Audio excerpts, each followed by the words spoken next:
Okay ma'am. अभी देखिए आपकी स्क्रीन पे एक फोटो शेयर हुआ है अभी। यस। Yes ma'am. ठीक Yes, है, ma'am. मैंने ना इस तरह से फोटो खींच के रख लिया है, तो उसमें क्या करेंगे, जैसे जैसे हमारा टॉपिक डिस्कस हो जाएगा हम फोटो चेंज कर लेंगे। ठीक है, आवाज आ रही है आप लोगों को? Yes ma'am. Yes, ma'am. Yes, ma'am. Yes, ma'am. हाँ ठीक है। Good evening, ma'am.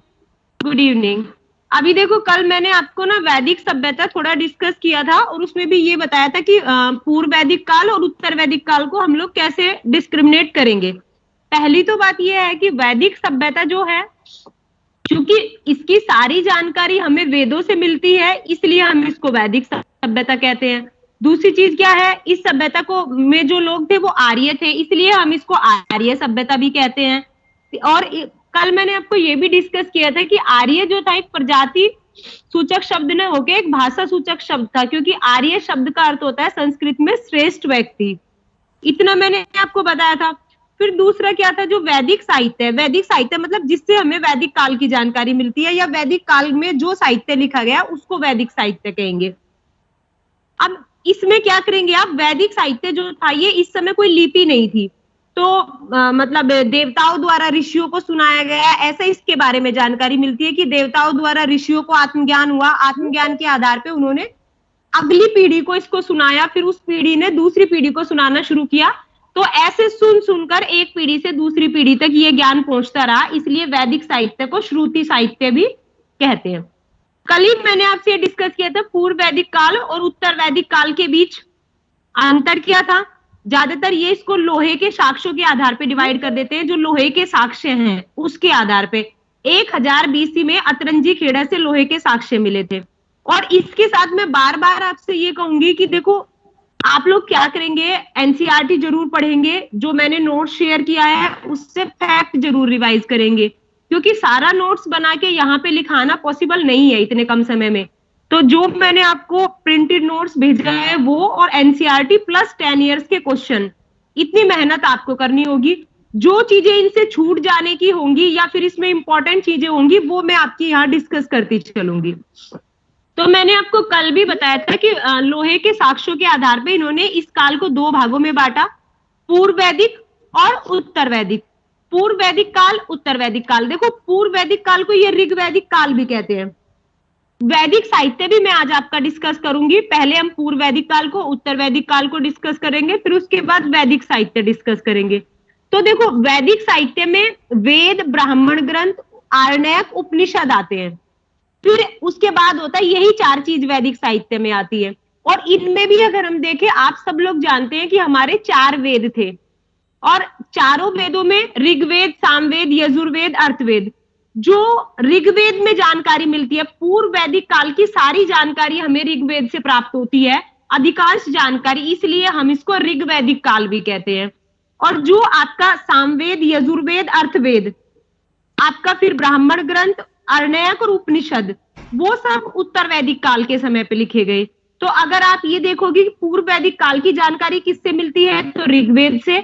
और उत्तर वैदिक काल की जानकारी के लिए आपके पास बहुत सारे स्रोत हो जाएंगे, 3 वेद हो जाएंगे, दूसरा ये ब्राह्मण ग्रंथ हो जाएंगे, आपका ब्राह्मण ग्रंथ होने के साथ साथ आरण्यक हो जाएंगे, उपनिषद हो जाएंगे, और मर्द भांड मतलब मिट्टी के बर्तन ज्यादा मिलने शुरू हो जाएंगे। तो इन लोहे के साक्ष्य मिलने शुरू हो जाएंगे। तो उत्तर वैदिक काल में हमारे पास साक्ष्य के लिए बहुत सारे स्रोत होंगे, लेकिन पूर्व वैदिक काल में सिर्फ ज्यादातर जानकारी हमारी ऋग्वेद के ऊपर डिपेंड है, तो इसलिए इसको ऋग वैदिक काल भी कहते हैं। अब ऋग वैदिक काल के बारे में कल मैंने आपको बताया था, भौगोलिक विस्तार मैंने आपको समझा दिया था। दूसरा, कल मैंने आपको आर्यो सिंधु सभ्यता और वैदिक सभ्यता में अंतर भी बताया था, उसको शायद मुझे दोबारा बताने की जरूरत नहीं है। आप लोग एक बार कंफर्म कर दें तो मैं दोबारा आगे बढ़ जाऊं। Okay ma'am. देखो, कल मैंने आपको सिंधु सभ्यता और वैदिक सभ्यता के बारे में अंतर बताया था। अगर किसी स्टूडेंट्स को कंफ्यूजन है तो वो पूछ सकता है, अदरवाइज ये अंतर मैंने कल डिस्कस किया था। ठीक है। अब आर्यों के मूल निवास स्थान को लेके जो विवाद था, आप लोगों को याद नहीं आ रहा है क्या कि सिंधु सभ्यता और वैदिक सभ्यता में अंतर क्या है? सिर्फ एक ही स्टूडेंट ने रिस्पॉन्स दिया है। कल मैंने समझ आ रहा है। समझ आ रहा है ना? देखो, यस मैम। मैंने कल आपको बताया था कि वैदिक सभ्यता ग्रामीण है, सिंधु सभ्यता नगरीय है। वैदिक सभ्यता में क्या है, धातु के जो स्रोत हैं, सोना है, चांदी है, तांबा है, लोहा है। लेकिन सिंधु सभ्यता में तांबा है, पत्थर है, कांसा है, बट लोहे का ज्ञान इनको नहीं है। सोना चांदी भी है, लोहा नहीं है। आप जो जो छोटे छोटे ट्रिकी पॉइंट हो ना, उनको याद रखना। जैसे लोहा सिंधु सभ्यता में नहीं मिलेगा। फिर वैदिक सभ्यता की में आपको मूर्ति पूजा के साक्ष्य नहीं मिलेंगे, बट सिंधु सभ्यता में आपको मूर्ति पूजा के साक्ष्य मिलेंगे। और कहा जाएगा कि प्रथम जो मूर्ति पूजा का साक्ष्य है वो सिंधु सभ्यता से ही मिला है। जो पशुपति शिव की मूर्ति मिली है उससे ये लोग अभिप्राय करते हैं। फिर मण मूर्तियां मिली हैं। फिर ये कहेंगे कि वैदिक सभ्यता तो ऋग्वैदिक काल तो पूर्णतः पशुपालन पे डिपेंड था, तो इनका पालतू पशु घोड़ा, हाथी, गाय ये सब है, बट इनको बाघ का ज्ञान नहीं है। उधर आप देखेंगे कि पशुपति नाग की जो मूर्ति थी उसमें तो हाथी और बाघ बराबर में दिखाए हुए हैं। उनको क्या है, घोड़े का ज्ञान नहीं है। फिर आपको क्या करना है, वैदिक लोग युद्ध प्रिय लोग थे। आपको भी देखा, इंद्र को पुरंदर कहा गया है, किलों को तोड़ने वाला। वहीं दूसरी तरफ क्या है, सिंधु सभ्यता के जो लोग हैं वो शांत प्रिय लोग हैं। उनको कहा गया कि वो युद्ध प्रिय नहीं बल्कि शांत प्रिय लोग हैं, व्यापारिक दृष्टिकोण है उनका। और वहीं हम देखेंगे वैदिक सभ्यता की जो शिक्षा प्रणाली है वो मौखिक है, सिंधु सभ्यता की शिक्षा प्रणाली लिखित है। वैदिक समाज आप ये देखेंगे एक कबायली समाज है, रूढ़िवादी समाज है, गांव का प्रतिनिधित्व करता है। वहीं सिंधु सभ्यता का जो समाज है प्रोग्रेसिव समाज है, कॉम्प्लेक्स सोसाइटी है। तो इस तरह से हमने सिंधु सभ्यता और वैदिक सभ्यता में अंतर किया था। फिर बात आई थी आर्यों के मूल निवास स्थान को लेके कि भाई आर्य लोग कौन थे। सिंधु सभ्यता तो 1700-1800 ईसा पूर्व तक समाप्त हो गई। फिर 1500 ईस्वी में जो ये आर्य लोगों के साक्ष्य मिले, ये लोग कौन थे। तो दरअसल क्या है, प्राचीन काल में, मतलब जो प्राचीन भारत है उसके साक्ष्य कम है। इतिहास लेखन का काम उस समय इतना नहीं होता था, तो इसलिए पुरातात्विक साक्ष्य ज्यादा है और साहित्यिक साक्ष्य कम है। क्योंकि जो वेद लिखे गए वो भी किस टाइम लिखे गए, कब लिखे गए, और सुनी सुनी बातें जो है चेंज होती रहती हैं।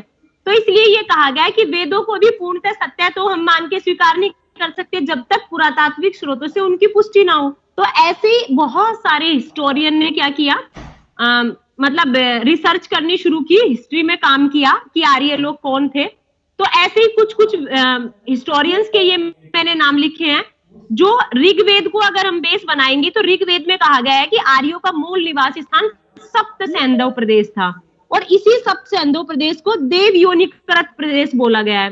देव योनिकृत प्रदेश का मतलब है कि मतलब देवताओं द्वारा निर्मित प्रदेश।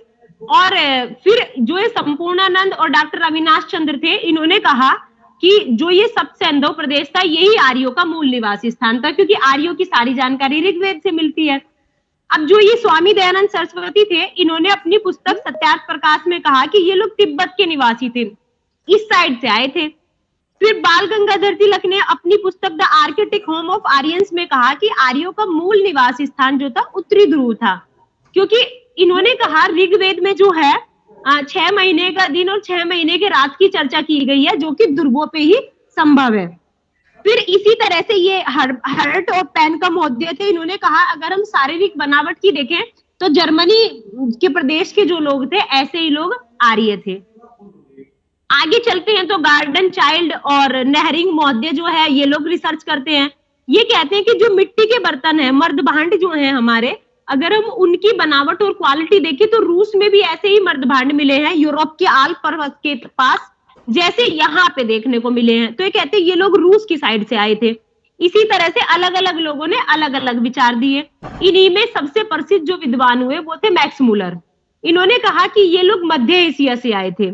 अब मध्य एशिया से कैसे आए थे, दरअसल क्या था, इनको सबसे ज्यादा विद्वानों ने इनको पुष्टि की, सब लोगों ने इनकी बात को माना कि हाँ ये सही कह रहे हैं। ये कह रहे हैं ऋग्वेद में जो शब्दों का उल्लेख है और ईरान के जो ग्रंथ है जिंद अवेस्ता, उसमें भी जो शब्दों का उल्लेख है वो लगभग समान है। ये कहते हैं कि वैदिक काल में जो इंद्र होता था, अवेस्ता में भी उसको इंद्र कहते थे। वायु का उल्लेख यहाँ पे भी है, वायु का उल्लेख वहां पे भी है, मित्र का उल्लेख यहाँ पे भी है, वहां पे भी है। तो ये कहते हैं कि दरअसल भाषा संबंधी जो समानता है ना, वो कहती है ये लोग मध्य एशिया से आए थे। फिर ये क्या कहते हैं कि आर्यों का जो निवास स्थान था मध्य एशिया में बैक्ट्रिया एक जगह थी। आल पर्वत के पूर्वी क्षेत्र में। ये कहते हैं वहां से ये लोग आए मूलतः, और इनको ज्यादातर विद्वानों ने एक्सेप्ट किया, क्योंकि पश्चिम एशिया में आर्य संस्कृति के प्रमाण भी मिले हैं। ये कहते हैं पश्चिम एशिया मध्य एशिया होते हुए ये लोग आ गए। ये कहते हैं कि हिंदी भाषा और यूरोपीय भाषा, हिंदी यूरोपीय भाषा के नमूने वहां से मिले हैं। कहते बहुत सारे अभिलेख मिले हैं वहां से। इसी तरह का एक अभिलेख है जिसकी मैंने चर्चा की, पश्चिम एशिया में मिला है, बोगस गोई अभिलेख। कोई आपसे पूछे कि वर्तमान में बोगस गोई कहाँ है, तो ये तुर्की में है। 1400 ईसा पूर्व का ये अभिलेख है। इसमें 2 कबीलों की चर्चा है। वहां पे भी कबीलाई समाज था। तो खत्ती और मितन्नी 2 कबीले थे, उनके बीच लड़ाई हुई, संधि हुई, और संधि की जब शर्तें तय की जाने लगी तो उन्होंने कुछ देवताओं को साक्षी बनाया। इसमें उन्होंने इंद्र को, मित्र को, वरुण को, नास्ते को, इनको 4 देवता हैं, इंद्र, मित्र, वरुण, नास्ते। ध्यान रखना अग्नि नहीं है, वो कई बार पेपर में अग्नि लिख के देता है। और नास्ते की जो पहचान है ये अश्विन देवता से की जाती है। अब इससे कहने लगे हो सकता है आर्य ईरान होके भारत में आए हो, लेकिन अभी भी भारत में ऐसा कोई अभिलेख नहीं मिला है। लेकिन हाँ, हम देखेंगे ईरान से, अफगानिस्तान से, पंजाब से हथियार मिले हैं। जो ये हथियार यूज करते थे, ऐसे हथियार इन जगह से मिले हैं। अब फिर इससे आगे हम चलते हैं। ये हमने आर्यों का निवास स्थान हो गया। अब मैं देखो आपको अगली पिक्चर देती हूँ, 1 मिनट, 1 सेकंड बस।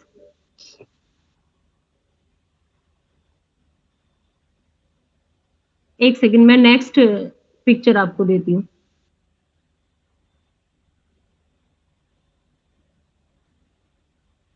अब देखो ये कह रहा है कि ये आपको शो हो रही है? Yes ma'am. Yes ma'am. कैसे आधे लोगों को दिख रही है, आपको आधों को नहीं, सबको दिखना चाहिए। ठीक है, क्या हुआ? मैम हो रही है शो। अभी देखो ये कहता है आर्यों का भौगोलिक क्षेत्र। अब देखो इससे समझना, मैंने आपको बताया कि पूर्व वैदिक आर्यों की जो जानकारी है वो आधे से ज्यादा ऋग्वेद से मिलती है। तो ऋग्वेद में क्या कहा कि जो सप्त सैंधव प्रदेश था, सिंधु और 7 नदियों का जो प्रदेश था, उसकी सहायक नदियों का, वो आर्यों का निवास स्थान था। उसमें अफगानिस्तान, पंजाब, पश्चिमी उत्तर प्रदेश का क्षेत्र आता था।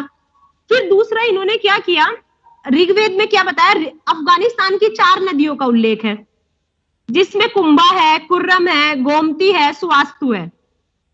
फिर ये कहते हैं कि इसी तरह से अगर हम देखेंगे तो सिंधु का उल्लेख है, और सिंधु का उल्लेख सबसे ज्यादा बार है।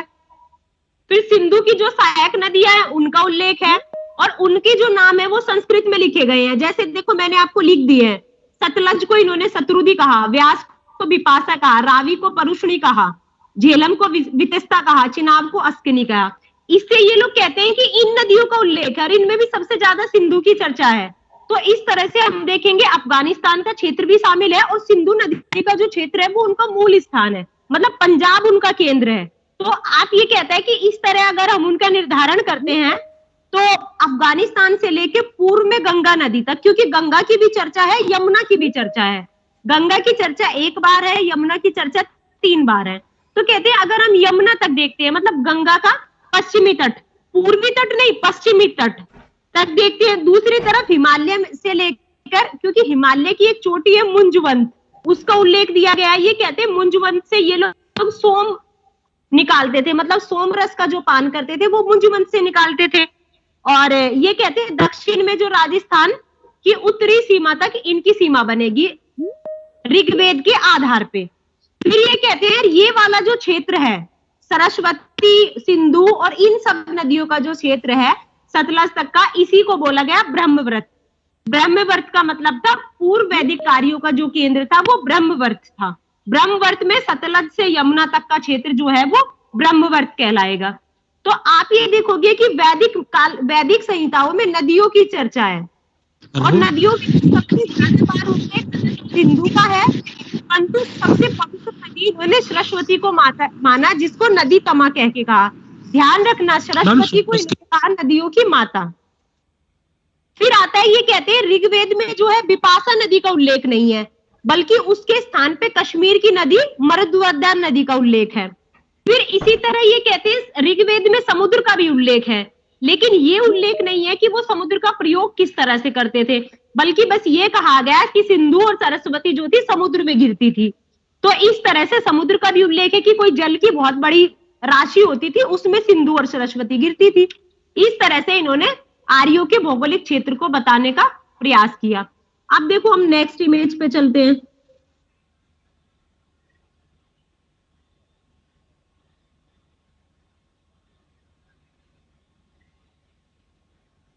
एक मिनट।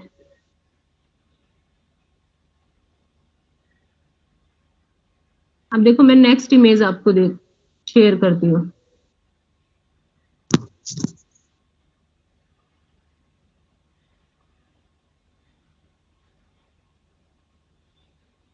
अब देखो ये कह रहा है कि आर्यों का राजनीतिक जीवन कैसा था। मैंने कल आपको बताया था कि ये लोग ना एक कबायली समाज का प्रतिनिधित्व, कबायली जैसे आप लोग ध्यान रखते होंगे, आपने देखा होगा ऐसे घुमंतु जो प्रजातियां होती हैं, जो वो बग्गी अपनी लेके एक जगह रह के लुहार का बढ़ाई का काम करना शुरू किया, फिर वहां से वो प्लान करने गई, फिर दूसरी जगह रहना शुरू किया। तो ऐसे लोग खेती नहीं करते हैं, पशुपालन करते हैं, उनके पास कुछ पशु होते हैं, अपना कुछ छोटा मोटा काम वो लोग करते रहते हैं। तो इसी तरह से जो इनका समाज था वो एक कबायली समाज था। और ये कहते हैं कि इनका जो ऐसा कबीला होता था उसको कई कबीलों को मिला के कह देते थे जन, और जन के प्रधान को कहते थे राजन, और राजा को कहा गया जनस्य गोपा। जनस्य गोपा मतलब जन के लोगों की जो रक्षा करे, उनका जो पालन करे, उसको जनस्य गोपा मतलब जनस्य, जन के लोगों का जो पेट भरे उसी को जनस्य गोपा कहेंगे। फिर ये कहते हैं कि राजा कैसे बनता था, कौन बनता था, इसका तो बहुत ज्यादा वर्णन नहीं है, लेकिन ये कहा गया कि राजा के पास अधिकार बहुत ज्यादा नहीं होते थे, उसे ना अपने संगठन के लोगों से, अपने कबीले के लोगों से सलाह लेनी पड़ती थी, और कबीले के लोगों में छोटी छोटी समितियां होती थी। समितियां तो आज का शब्द है, लेकिन उन्होंने कहा कि छोटी छोटी टोलियां होती थी, घर परिवार के सदस्य होते थे, वो लोग उसको सलाह देते थे, जिनको इन्होंने कहा सभा, समिति, विदत गण। ऋग्वेद में इनकी चर्चा मिलती है, और इन चारों को आप कहेंगे कि ये जनतांत्रिक संस्थाएं थी। जैसे अगर हम सभा की बात करें तो सभा क्या थी, आज की राज्यसभा का प्रतिनिधित्व करती थी। इसमें क्या होता था, ये सारी समितियां जो राजा पे कंट्रोलिंग का काम करती थी, उसको सलाह देती थी, अगर वो कुछ गलत करना चाहता था तो उसको रोकती थी।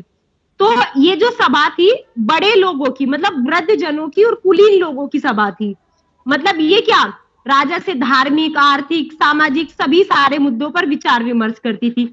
दूसरी तरफ समिति को देखें तो समिति के सदस्य मिलके ही राजा का चुनाव करते थे, तो इसलिए आज की वर्तमान की लोकसभा से इसकी तुलना की गई, और ये कहा गया कि समिति का जो प्रमुख होता था उसको ईशान कहते थे। फिर इसी तरह में एक क्वेश्चन एक बार पूछा था कि सबसे पुरानी संस्था कौन सी थी, तो सबसे पुरानी संस्था विदत थी, जो कि उत्तर वैदिक काल में जाके समाप्त हो गई थी। इसी तरह गण भी कुछ लोगों की एक संस्था थी, जो आगे जाके परिषद के रूप में काम आने लगी थी, जो पढ़ाई लिखाई की तरफ मूव कर जाती है, अकेडमी का रूप ले लेती है। अब इसी तरह से इन्होंने कहा कि जो कबीले का प्रमुख होता था राजा, वो इस समय किसी भूमि का स्वामी नहीं होता था, क्योंकि इनके पास स्थायी भूमि नहीं थी। स्थायी भूमि न होने की वजह से जो राजा होता था वो भूस्वामी नहीं होता था, बल्कि वो जन का स्वामी होता था, मतलब युद्ध का स्वामी होता था, कबीले का स्वामी होता था। जो कबीले के लोग हैं उनका तो वो स्वामी है, बट वो किसी भूमि का स्वामी नहीं है, क्योंकि इनके पास स्थायी रूप से रहते नहीं थे, घुमंतु प्रजाति थी, स्थान बदल लेते थे, तो इसलिए इनका कोई निश्चित स्थान नहीं था। कच्ची मिट्टी के बने घरों में ये लोग रहते थे, कोई स्थायी सेना नहीं करते थे, कोई नियमित सेना की भर्ती इनकी नहीं होती थी। जब कभी किसी कबीले के ऊपर आक्रमण होता था या कोई कबीला आक्रमण करता था, तो ये लोग सेना का गठन करते थे, जिसको कहते थे मिलिशिया। मिलिशिया शब्द का प्रयोग किया इन्होंने कि युद्ध के समय जो सेना का गठन किया जाता था उसको ये लोग मिलिशिया कहते थे। फिर इसी तरह से अगर मैं आपसे बात करूं कि न्याय व्यवस्था की, तो इस समय कोई न्याय प्रशासन कुछ नहीं था। गांव में गांव के मुखिया ने समझौता करा दिया, घर में घर के गृहपति जो होता था, कुलुप भी उसको बोलते थे, उसने समझौता करा दिया, ज्यादा बड़ी कबीले के मुखिया के पास बात चली गई। बस यही इनकी न्याय व्यवस्था थी, मतलब जो कबीले का प्रमुख होता था वो ही न्याय का केंद्र बिंदु था, और वो क्या करता था, पुरोहित की सहायता से मिलके न्याय कर लेता था। फिर मैं आपको बताऊं कि जो ऋग्वैदिक समाज था, चूंकि जनजातीय समाज था, कबायली समाज था, इसलिए लड़ाई झगड़े में विश्वास करता था, आपस में संघर्षरत रहता था, क्योंकि इनके पास आमदनी का, खाने का कोई नियमित साधन नहीं था। इसलिए ये लोग ना एक दूसरे से छीनते रहते थे, मारते रहते थे। इनकी गायें होती थी, जो कि इस समय संपत्ति का सबसे प्रमुख स्रोत होती थी। गायें, भूमि तो नहीं थी, लेकिन गाय को संपत्ति माना जाता था। जिसके पास जितनी ज्यादा गायें होती थी, उसको उतना ही ज्यादा धनी माना जाता था। लेन देन में, दान दक्षिणा में, सब में गाय का प्रयोग किया जाता था। और इन्होंने क्या किया, ये लोग आपस में लड़ते रहते थे। इसी तरह छोटे छोटे कबीले थे, कबीले मतलब जिनको जन भी बोलते थे। ऐसे ही भरत है, कुरु है, आपका ये क्रीवी है, तुवर्स है, इस तरह से यदु है, बहुत सारे कबीले हैं। तो ऐसे ही भरत के जो राजा थे वो सुदास थे, और उसके स्वामी थे विश्वामित्र। उन्होंने क्या किया, विश्वामित्र को हटा के वशिष्ठ को अपना पुरोहित बना लिया, क्योंकि पुरोहित इस समय का सबसे महत्वपूर्ण पद है। राजा के बाद अगर कोई महत्वपूर्ण व्यक्ति है तो वो पुरोहित है। तो उन्होंने वशिष्ठ को पुरोहित बना लिया। तो विश्वामित्र ने क्या किया, 4 घर के लोग, 10 घर के लोगों को, 10 परिवारों को इकट्ठा करके सुदास के खिलाफ या भरत के खिलाफ, जो है भरत जन के खिलाफ युद्ध की घोषणा कर दी, और जिसको बोला गया 10 राज युद्ध। 10 राज युद्ध का मतलब था एक तरफ 10 जन है, 10 कबीले हैं, और दूसरी तरफ भरत है। और मतलब इसमें दोनों तरफ आर्य और अनार्य थे। आप इसमें कहेंगे सुदास की तरफ वशिष्ठ है, और 10 जनों का प्रतिनिधित्व कर रहे हैं विश्वामित्र, जबकि विश्वामित्र हार जाते हैं और सुदास की जीत होती है। अब मैं कहूं कि राजा की सहायता के लिए, राजा को सलाह देने के लिए कुछ पदाधिकारी होते थे, जिनको कहते थे रत्निन। रत्निन इसलिए कहते थे क्योंकि ये सोसाइटी के, ये कबीले के बहुमूल्य व्यक्ति होते थे, समझदार इनको माना जाता था। दूसरे था, कान में ये कुछ आभूषण पहनते थे, जिसकी वजह से इनको रत्निन कहा जाता था। अब रत्निन में भी प्रमुख अधिकारी को आप देख सकते हो कि इस समय पुरोहित सबसे सर्वश्रेष्ठ था, जो कि राजा को पथ प्रदर्शक, मित्र का, दार्शनिक का, हर तरह से कार्य करता था। फिर दूसरा क्या था, सेनानी का स्थान प्रमुख था। सेनानी क्या करता था कि जब भी युद्ध होता था या कोई कबीला आक्रमण कर देता था, तो जो सेना को इकट्ठा करने का काम होता था वो सेनानी का होता था। तो आप इन दोनों को रखिए, ग्रामीणी भी होता था, सूत भी होता था, करमार भी होता था। पर पूर्व वैदिक काल में, ऋग वैदिक काल में यही 2 इंपॉर्टेंट है। एक आपको ये ध्यान रखना है, क्योंकि पूर्व वैदिक समाज जो था उसका आर्थिक आधार जो था वो पशुपालन था। कोई जमीन नहीं थी, कोई कृषि अधिशेष नहीं होता था, कोई राजस्व नहीं था, कोई रेवेन्यू नहीं था। इस बात को ध्यान रखना बिल्कुल। ऋग्वेद में किसी ऐसी अधिकारी का उल्लेख नहीं है जो कर वसूलता हो। प्रजा जो थी अपनी इच्छा से राजा को उपहार देती थी, जिसको कहा जाता था बलि। बलि का अभिप्राय पशु बलि नहीं है, बलि का अभिप्राय है ऋग्वैदिक काल के सापेक्ष। ऋग्वैदिक काल के सापेक्ष बलि का अभिप्राय है राजा को स्वेच्छा से दिया गया उपहार। ठीक है। अब इस तरह से, अब मैंने आपको बताया यहाँ पे न्यायाधीश तो कोई नहीं था, बल्कि कोई भी बड़ा व्यक्ति बैठ के झगड़े को समाप्त कर देता था। लेकिन एनसीईआरटी में एक बात दी गई है, आप लोगों ने पढ़ी नहीं पढ़ी, उसमें कहा गया है कि ऋग्वैदिक काल में न्यायाधीश तो नहीं थे, न्यायाधीशों की या न्याय प्रणाली की चर्चा तो नहीं मिलती, लेकिन किसी न्यायाधीश का उल्लेख नहीं है। परंतु आप ऐसा नहीं कहेंगे कि ऋग्वैदिक समाज एक आदर्श समाज था। वो क्वेश्चन यहां से भी बना सकता है कि ऋग्वैदिक समाज एक आदर्श समाज था, क्योंकि किसी न्यायाधीश की न्याय प्रणाली की चर्चा हमें देखने को नहीं मिलती। और आप सोचेंगे हाँ मैम ने बताया भी था ऐसा, तो बिल्कुल सही हो सकता है। लेकिन साथ के साथ मैं आपको ये भी बता रही हूँ कि एनसीईआरटी में ऐसा लिखा है कि वह कोई आदर्श समाज नहीं था, क्योंकि चोरी की, मारकाट की घटनाएं होती थी, गायों की तो ज्यादा से ज्यादा चोरी होती थी, उसको लेके युद्ध हो जाते थे। और समाज जो था ऐसी हरकतों को, ऐसे दंगों को रोकने के लिए गुप्तचर रखे जाते थे। तो आप ये कहेंगे कि ऋग्वैदिक समाज जो था वो आदर्श समाज नहीं था, लेकिन हाँ ये है कि कोई न्याय प्रणाली तब तक अस्तित्व में नहीं आई थी। इसमें आप ये कहोगे लास्ट में कि जो ऋग्वैदिक समाज है वो कबायली समाज है, जिसमें प्रमुख तत्व सैनिक है, और शासन प्रणाली जो है अभी तक कोई व्यवस्थित रूप नहीं ले पाई, क्योंकि ये लोग अपना स्थान बदलते रहते हैं, इसलिए क्या है, शासन प्रणाली अच्छे से नहीं बन पाई। अगर हम आर्थिक गतिविधि की बात करें तो ऋग्वैदिक आर्यों का जो जीवन था वो कबायली था, मतलब ग्रामीण था और अस्थायी था। उनके जीवन में कृषि की अपेक्षा पशुपालन का अधिक महत्व था। लेकिन आप ये नहीं कहेंगे कि वो खेती नहीं करते थे, वो खेती से ज्यादा पशुपालन करते थे, इसलिए पशुपालन मुख्य व्यवसाय था और खेती उनका द्वितीय व्यवसाय था। तो आप ये कहोगे उनका जो आर्थिक ढांचा था वो कमजोर था, वो पशुपालन के ऊपर डिपेंड था। और पशुपालन में भी सबसे प्रमुख जो पशु था वो गाय था, और गाय को संपत्ति के रूप में माना जाता था, और गाय को लेके लड़ाइयां होती थी। मतलब आप ये देखोगे कि ऋग्वेद में 176 बार 176 टाइम्स गाय का उल्लेख किया गया है। और आप ये कहोगे ऋग्वेद में युद्ध का जो मतलब है वो गवष्टि है। गवष्टि मतलब गायों को जीतना, जो युद्ध करता था जीत जाता था, वो उतनी ज्यादा गायें उसके पास होती थी, इसलिए गाय को अघन्य, अघन्य मतलब न मारने वाला पशु कहा गया है। गाय के बाद अगर दूसरा प्रमुख पशु था तो वो घोड़ा था, जिसका रथों में बग्गियों में प्रयोग होता था। फिर आप ये देखोगे इनको हाथी का और बाघ का ज्ञान नहीं था। फिर ये है, ये व्यापार करते हैं, कैसे है, व्यापार की चर्चा नहीं मिलती, बल्कि पशुओं की चोरी की चर्चा मिलती है। और एक चीज आप ये ध्यान रखना कि इस समय जो कृषि होती थी, ऐसा नहीं है खेती नहीं होती थी, खेती होती थी लेकिन कम होती थी। मतलब ऋग्वेद के 10,000 से ज्यादा श्लोक हैं और केवल 24 श्लोक में ही खेती का वर्णन है। और खेती के लिए इनकी जो प्रमुख फसल है वो जौ है, याद रखिएगा जौ है। उत्तर वैदिक काल में धान है, धान मतलब चावल, और ऋग्वैदिक काल में यव इन्होंने शब्द प्रयोग किया है, यव, यव को बोलेंगे जौ। और इस समय खाद, हल, खेती, मेड़, बैल, हलवाए, इन सब की चर्चा मिलती है। और ऋग्वेद के 10वें मंडल में खेती प्रक्रिया का वर्णन है। तो जब मैं आपसे ऋग्वेद को डिस्कस करूंगी, मैं बताऊंगी ऋग्वेद में 1 से लेके 10 तक 10 मंडल हैं, जिसमें 1 और 10 नंबर सबसे बाद के हैं। तो इसलिए बहुत बाद में जाके खेती की शुरुआत हुई, इसलिए 10वें मंडल में खेती की प्रक्रिया का वर्णन है। 2 से लेके 7 तक पुराने हैं और 1, 8, 9, 10 ये बाद के हैं, और इसमें भी 1 और 10 सबसे बाद में जोड़ा गया। अगर धातुओं की बात करेंगे तो ये लोग छोटे छोटे उद्योग करते थे, जैसे बढ़ई का, रत्तकार का, कुम्हार का, ऐसे उद्योग करते थे। आपको तांबे का प्रयोग मिलेगा, कांसे का प्रयोग मिलेगा, सोने चांदी का मिलेगा। सोने को तो ये हिरण्य कहते हैं, और सिंधु नदी को हिरण्य ही कहते हैं सिंधु से सोना प्राप्त किया जाता था।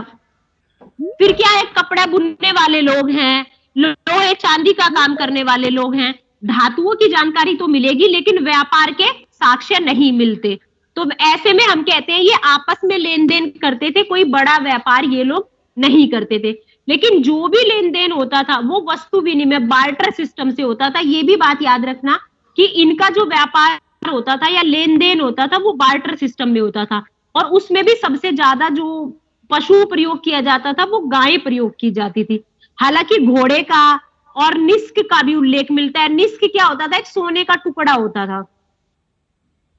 अब ये कहते हैं कि किसी कर संग्रह अधिकारी का उल्लेख नहीं है, बल्कि राजा प्रजा जो थी स्वेच्छा से कर देती थी। मतलब अगर आप टोटली बोलेंगे, ये कहेंगे आफ्टर ऑल ऋग्वैदिक कालीन सभ्यता ग्रामीण थी और मिट्टी के बने घरों में रहती थी। इनका जीवन अस्थायी था, एक एक शब्द इंपॉर्टेंट है। और जीवन अस्थायी क्यों था, क्योंकि ये पलायन कर जाते थे वहां से। अगर समाज की बात करूं तो जनजातीय समाज है, कबीले को आप लोग जान गए। सबसे छोटी जो इकाई था वो परिवार था या कुल था, जिसको कुलपति या गृहपति कहते थे। संयुक्त परिवार होते थे। इसके अलावा पितृसत्तात्मक समाज था, मतलब परिवार का मुखिया पिता होता था, क्योंकि पिता को ही पैतृक संपत्ति का उत्तराधिकारी माना जाता था। और पुत्र प्राप्ति की इतनी कामना की जाती थी कि इन्होंने नियोग प्रथा तक को स्वीकार कर लिया है। अगर कोई स्त्री नेचुरली उसको संतान उत्पत्ति में पुत्र प्राप्ति नहीं होती तो वो परिवार के अन्य सदस्य से पुत्र प्राप्ति के लिए सह संबंध रख सकती थी। तो इसमें इन्होंने कहा कि स्त्रियों को सम्मान मिलता था। पुरुष प्रधान समाज था लेकिन स्त्रियों को सम्मान मिलता था। देखो मैं अगली इमेज आपको देती हूँ, उसमें ये दिया होगा,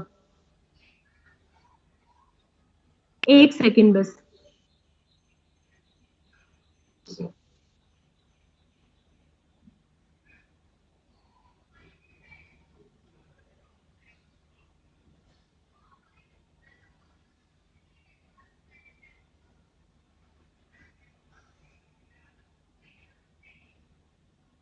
अभी देखो मैंने बताया कि स्त्रियों को सम्मान प्राप्त था। हालांकि पुत्र मतलब परिवार जो है वो पुरुष प्रधान है, लेकिन स्त्रियों की दशा अच्छी है। अब आप ये देख लेंगे कि स्त्रियों को सुविधाएं कौन सी है और कुरीतियां कौन सी है। देखो, स्त्रियों को पुरुषों के समान शिक्षा प्राप्ति का अधिकार है। इंपॉर्टेंट है, पीटी प्रॉब्लम से मेन से भी स्त्रियों की दशा सबसे अच्छी अगर थी वो ऋग वैदिक काल में थी। तो स्त्रियों को शिक्षा प्राप्ति का अधिकार है। लेकिन यहाँ पे भी एक नेगेटिव पॉइंट है, वो मैं बताऊंगी। स्त्रियों को उपनयन संस्कार का भी अधिकार है, मतलब पुरुषों के समान उनका भी उपनयन होता था, जिसमें आप लोपामुद्रा, अपाला, घोषा, शिक्ता, विश्वरा इन सब के नाम देखेंगे। मतलब ऋग्वेद की जो रचनाएं हैं उनकी रचना भी उन्होंने की। स्त्रियां जो थी पति के साथ युद्ध में भी जाती थी, शासन प्रणाली में भी भाग लेती थी, सभा समिति में भाग लेती थी। और जैसे आधुनिक काल की जो बुराइयां हैं, बाल विवाह, पर्दा प्रथा, सती प्रथा, इनकी चर्चा नहीं है। और तो और उस समय विधवा विवाह का अधिकार स्त्रियों को दिया गया था। अंतरजातीय विवाह होते थे, लेकिन उस समय स्त्रियों को संपत्ति का अधिकार नहीं था, जो कि वर्तमान में है। इस चीज को लेके आप वर्तमान से इसको क्रॉस कर सकते हैं कि स्त्रियों को उस समय संपत्ति का अधिकार नहीं था, जो कि इस समय पे दिया गया है। बाल विवाह भी नहीं होते थे उस समय, विधवा विवाह, नियोग प्रथा, इन सब के तो साक्ष्य मिलते हैं।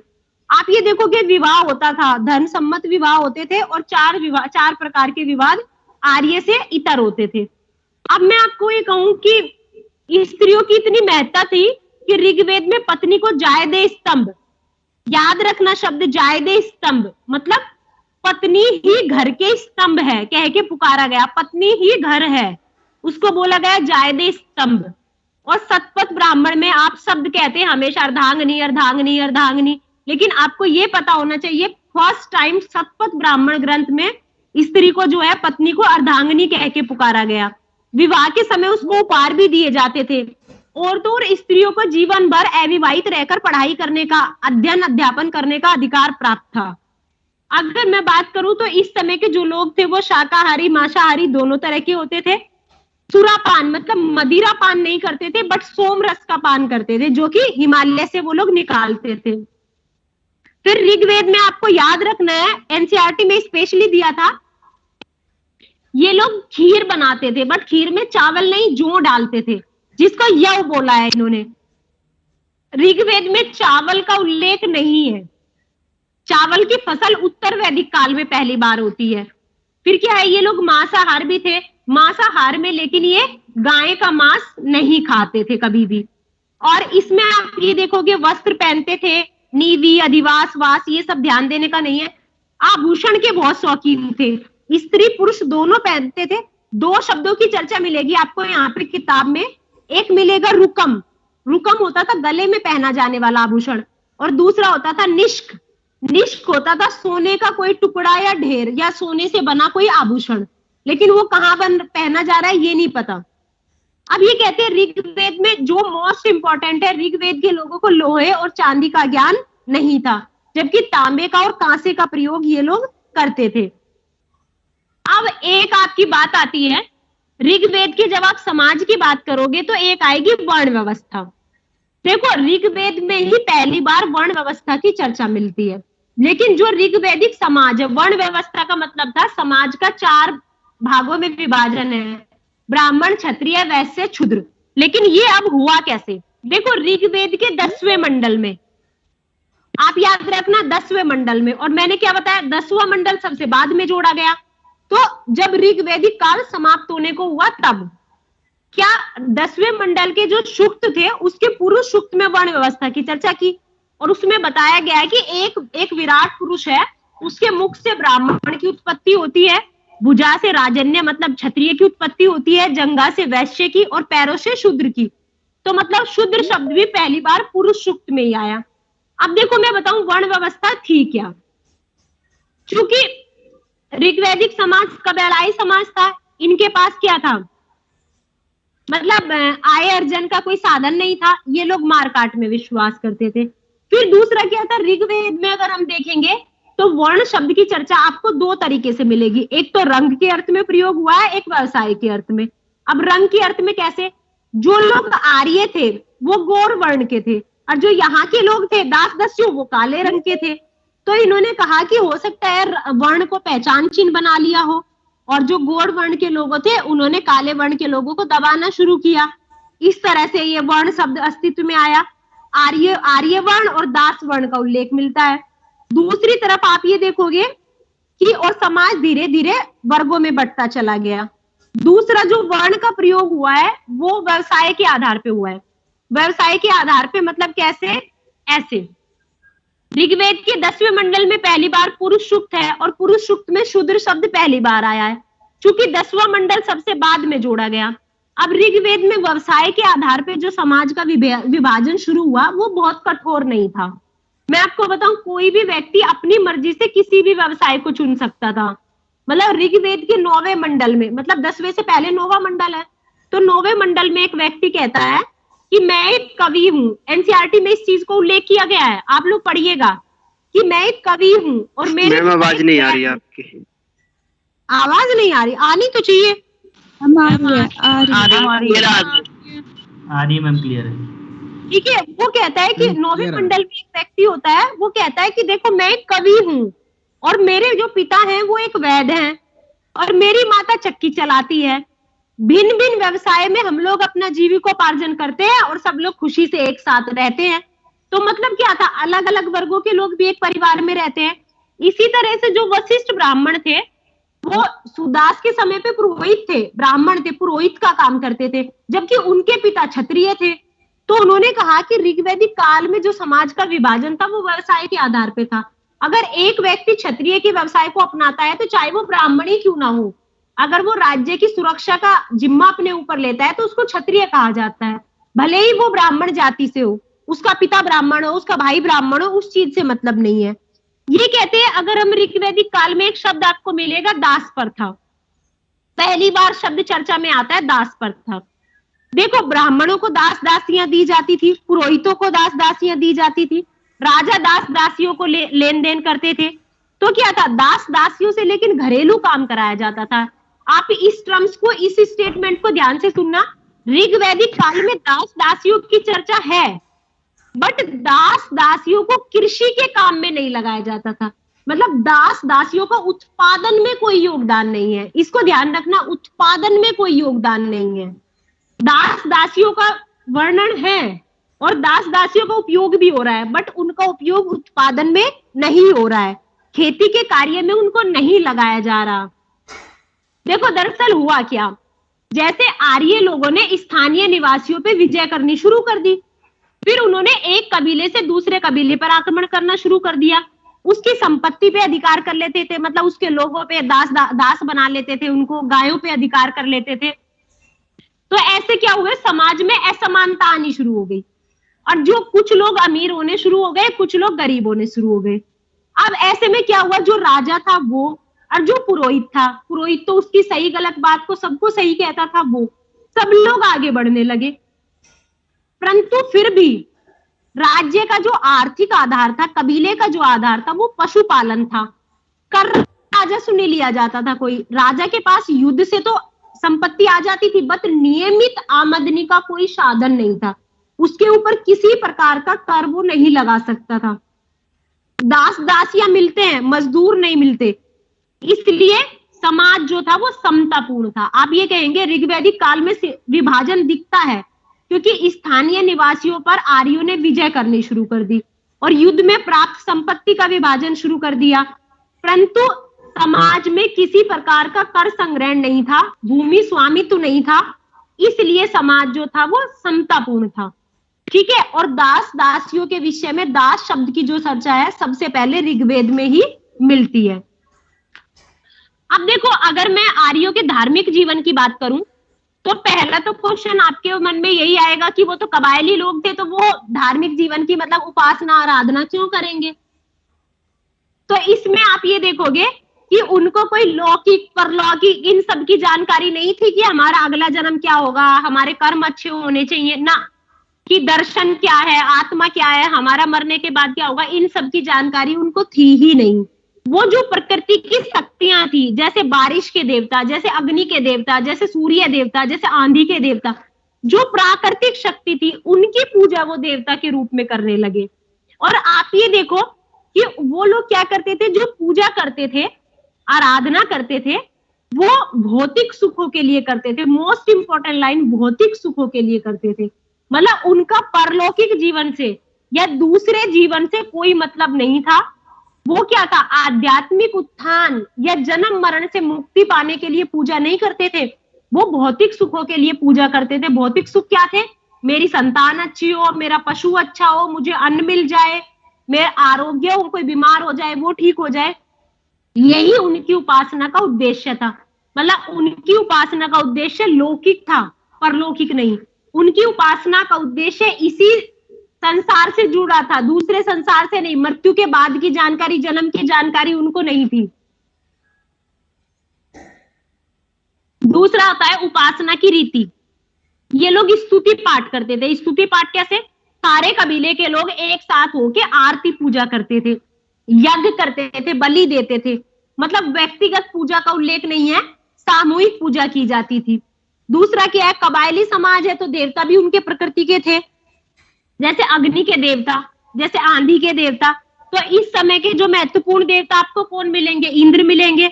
इंद्र कौन है, पुरंदर है, किलों को तोड़ने वाला, बादलों को तोड़ने वाला, राक्षस का वध करने वाला। जब भी युद्ध पे जाते थे तो इंद्र की पूजा करते थे। सोम का पान करने वाला। उसी तरह से दूसरे महत्वपूर्ण देवता कौन है, अग्नि है, ठीक है। तीसरे महत्वपूर्ण देवता कौन है, वरुण है। वरुण को कहते हैं कि जल और समुद्र का देवता है। मतलब प्रकृति जो संतुलित है वो वरुण की वजह से है। पापियों को दंड देता है तो वरुण देता है। ये कहते हैं इस संसार में जो कुछ भी होता है वरुण की इच्छा से होता है।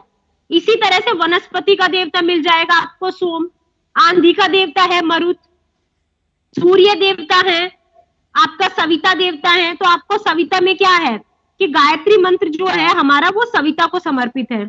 बृहस्पति है, यज्ञ के देवता है। एक चीज आपको ये याद रखनी है कि पुरुष प्रधान समाज था, इसलिए पुरुष देवताओं का आधिपत्य, स्त्री जो देवियां थी वो बहुत कम थी। मतलब पुरुष देवताओं का आधिपत्य था और स्त्रियों की संख्या कम थी। जैसे आपको अदिति मिलेगी जिसको प्रकृति की देवी कहा गया या देवों की महामाता कहा गया। आपको सरस्वती मिलेगी ज्ञान की देवी, अर्णयानी मिलेगी जंगल की देवी, विशान मिलेगी वनस्पति की देवी। मतलब आपको ये याद रखना है कि इस समय मूर्ति पूजा का उल्लेख नहीं मिलेगा। एक एक कबीला एक एक देवता की पूजा कर रहा है, एक समय में एक देवता की पूजा कर रहे हैं। वैसे तो बहुत सारे देवता हैं लेकिन एक समय में एक देवता की पूजा की जा रही है। तो ये आपका ऋग्वैदिक समाज था या ऋग्वैदिक काल था। अगर किसी स्टूडेंट्स को इसमें कुछ नहीं समझ आया हो तो वो मुझे एक बार बता दे, क्योंकि फिर हम उत्तर वैदिक काल शुरू करते हैं।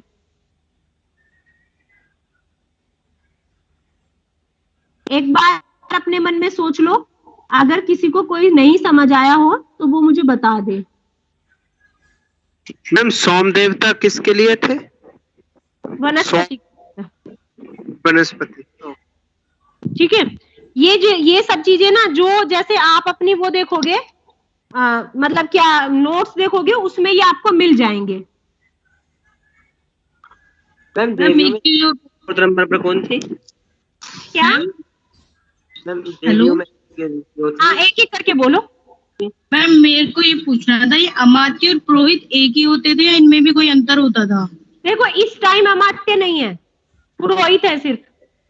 जब नहीं, वैसे इन दोनों में एक ही होते हैं या फिर इनमें अंतर भी होता है?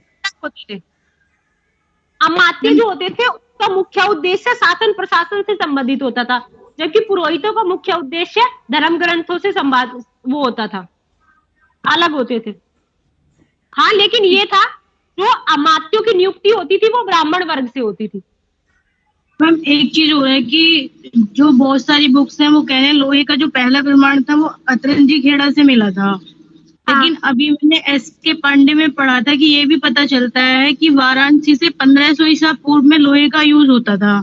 तो मैम देखो अभी जैसे ये दिया है एस.के. पांडे में, हाँ कि लोहे का उपयोग होता था, लेकिन एनसीईआरटी स्वीकार करती है वो सिर्फ अतरंजी खेड़ा वाले को ही स्वीकार करती है।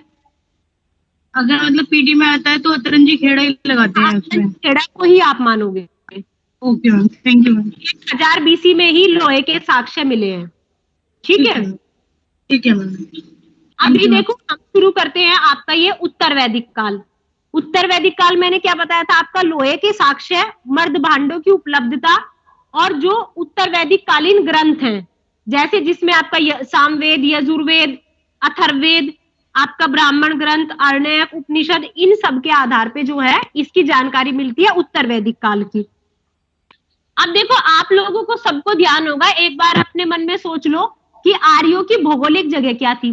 पहले 2-3 शब्दों में मैं आपको इंपॉर्टेंट ये बता देती हूँ कि यहाँ पे परिवर्तन क्या हुए। देखो पहला इंपॉर्टेंट परिवर्तन था कि आर्य सभ्यता जो थी वो पश्चिम से मध्य गंगा घाटी की ओर प्रसार होना शुरू हो गई, मध्य गंगा घाटी की ओर। इसका मतलब क्या था, देखो एक चीज मैं आपको और बताऊं, उत्तर वैदिक काल की जो ज्यादा से ज्यादा जानकारी मिलेगी वो आपको शतपथ ब्राह्मण ग्रंथ और छांदोग्य उपनिषद, इन दो से बहुत ज्यादा मिलती है। तो ये देखो कि शतपथ ब्राह्मण ग्रंथ में एक विदेह माधव की कथा दी गई है। उसमें बताया गया है कि वो जो था जंगलों को जलाते हुए, गंगा नदी के तट के जंगलों को जलाते हुए और सदानीरा तक पहुंच गए थे। इसमें कहानी बना के ऐसे ही दी हुई है, लेकिन इन्होंने कहा कि शतपथ ब्राह्मण में दिया गया है कि जो विदेह माधव थे और उनके पुत्र थे वो सदानीरा नदी तक पहुंच गए थे। आपको ये इतना ध्यान रखना है। दूसरा क्या था कि समाज का विभाजन स्पष्ट होने लगा, मतलब जो वर्ण व्यवस्था का हल्का फुल्का सा विभाजन ऋग्वैदिक काल के अंतिम समय में हुआ था वो अब पूर्णतः स्पष्ट हो गया। और पूर्णतः स्पष्ट हो गया तो क्या था, ब्राह्मण, क्षत्रिय, वैश्य, शूद्र जो पहले व्यवसाय के आधार पे बटे थे वो अब जन्म के आधार पे होने लगे। जैसे ब्राह्मण का पुत्र ब्राह्मण, क्षत्रिय का पुत्र क्षत्रिय, और यहीं से बनती है कि राजा का बेटा राजा। तो अब जन्म के आधार पे वर्गीकृत होने लगे। तो इससे क्या करोगे कि समाज जो है जटिल होता जा रहा है, राजतंत्र की जो पद्धति है वो आती जा रही है। फिर क्या था, जो इनकी धार्मिक गतिविधियां थी उनमें बदलाव आना शुरू हुआ। जैसे पूर्व वैदिक काल में ये लोग इकट्ठे होके मतलब यज्ञ विधि विधान, यज्ञ करते थे, बलि देते थे, पूजा करते थे। अब क्या था, अकेले अकेले मतलब व्यक्तिगत स्तर पे यज्ञों का संपादन करने लगे। मतलब इससे क्या हुआ, पुरोहितवाद की धारणा आई। मतलब क्या था, ब्राह्मण वर्ग ने थोड़ा दिमाग से काम लेना शुरू कर दिया। उसने कहा आप लोग जो मिलके ये यज्ञ का उच्चारण करते हो मंत्रों का, ये गलत कर देते हो, तो ऐसे में वो लाभ नहीं हो पाता आपको जो होना चाहिए। तो उन्होंने क्या किया, व्यक्तिगत रूप से मंत्रों का उच्चारण करना शुरू कर दिया, जिससे ब्राह्मण वर्ग आगे आया और पुरोहितवाद की धारणा को जन्म हुआ। फिर दूसरा क्या था, दूसरी तरफ क्या हुआ, अब आर्यों ने क्या किया, क्रम कांडों के साथ साथ दर्शन में मतलब जन्म मरण में, आध्यात्मिक विचारधारा में भी सोचना शुरू कर दिया। जैसे उत्तर वैदिक ग्रंथ आप देखोगे, वेदों में ये चर्चा नहीं मिलेगी, लेकिन आरण्यक में, उपनिषद में मिलेगा आपको। उन्होंने वेदों के ज्ञान कांडीय पक्ष को प्रस्तुत किया। जैसे यज्ञ जो थे वो वेदों के कर्म कांडीय पक्ष को तो प्रस्तुत करते थे, लेकिन वेदों के ज्ञान कांडीय पक्ष को जो है इन्होंने प्रस्तुत करना शुरू किया। और इन्होंने क्या, आप ये देखोगे उपनिषदों में तो यज्ञों की तुलना टूटी फूटी नौका से की गई। कहने लगे कि अगर आपने कर्मकांड सही विधि विधान से नहीं किया तो वो आपको और उल्टा कर देगा, इष्ट की बजाय अनिष्ट कर देगा। तो इसलिए उन्होंने कठोपनिषद में यज्ञ की तुलना टूटी फूटी नौका से की गई है कि ऐसी नौका जो आपको डुबा देगी। फिर आप ये देखोगे कि इस समय पे एक धारणा होती है, जो छोटे छोटे जन थे, कबीले थे, वो अब जुड़ जुड़ के जनपद बनने लगे। जनपद मतलब 2-3 कबीले जुड़ के एक राष्ट्र बन जाता था। मतलब जो राष्ट्र, राज्य या प्रदेश शब्द होता है वो इस समय पहली बार आता है। और जब राज्य का मतलब जब कबीले का एरिया बढ़ता है तो उस कबीले के राजा के अधिकार भी बढ़ते हैं। और ऐसे क्या था, राजा ने अपने आप को और लोगों से श्रेष्ठ समझना शुरू कर दिया। और राजस्व की दैवीय धारणा मतलब राजा ने एक दैवीय आवरण ओढ़ना शुरू कर दिया। और अलग अलग क्षेत्र के राजा जो थे अलग अलग नाम से पुकारे जाने लगे। तो आप ये देखो कि अगर उत्तर वैदिक आर्यों का भौगोलिक क्षेत्र का आप वर्णन करोगे तो मैंने कहा कि शतपथ ब्राह्मण में विदेह माधव की कथा दी गई है। दूसरा क्या है, ऋग्वेद में बताया गया है कि जो सतलज और आपका ये यमुना के बीच का एरिया था, सिंधु सतलज और यमुना के बीच का जो भाग था, इसको ब्रह्मव्रत कहा गया था। और पूर्व वैदिक काल की जो सभ्यता थी वो केवल ब्रह्मव्रत में थी। लेकिन फिर ये लोग धीरे धीरे गंगा घाटी की तरफ आए गंगा यमुना के दोआब में आए, उसके आसपास के एरिया पे आए, तो उसको नाम दिया गया ब्रह्म ऋषि। फिर उससे थोड़ा और आगे बढ़े और हिमालय और विंध्या वाला एरिया भी, विंध्याचल के बीच के भाग को भी इन्होंने अपने में मिला लिया, जिसको बोला गया मध्य देश। फिर आता है उससे थोड़ा आगे बढ़े, इन्होंने बंगाल बिहार के दक्षिण पूर्वी क्षेत्र को भी अपने में समाहित कर लिया, मतलब बंगाल बिहार से जो दक्षिण वाला उड़ीसा वाला एरिया है वो भी, उसको समाहित कर दिया। उसको मतलब समस्त उत्तरी भारत को इन्होंने समाहित कर दिया, उसको बोला गया आर्यव्रत। तो इसमें आप लोग अलग अलग कर सकते हो कि ब्रह्मव्रत, ब्रह्म ऋषि, मध्य देश और आर्यव्रत।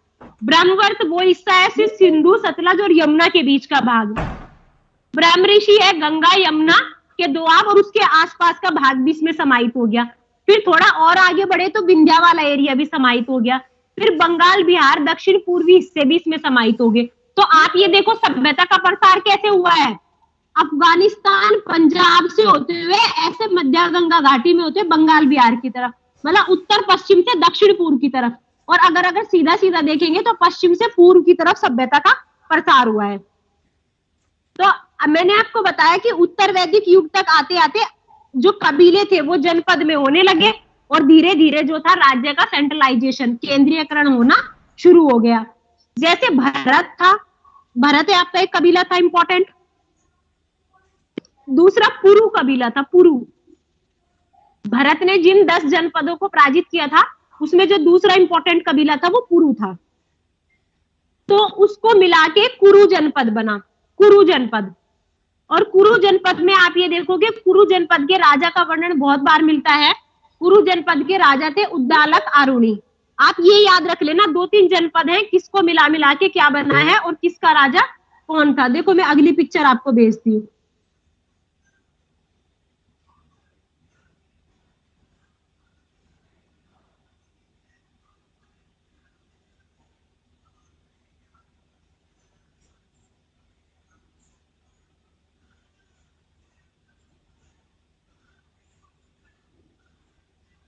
अब इसको देखिए, दिखाई दे रहा है। देखो राजनीतिक जीवन में क्या हुआ, क्षेत्रीय राज्यों का उदय हुआ।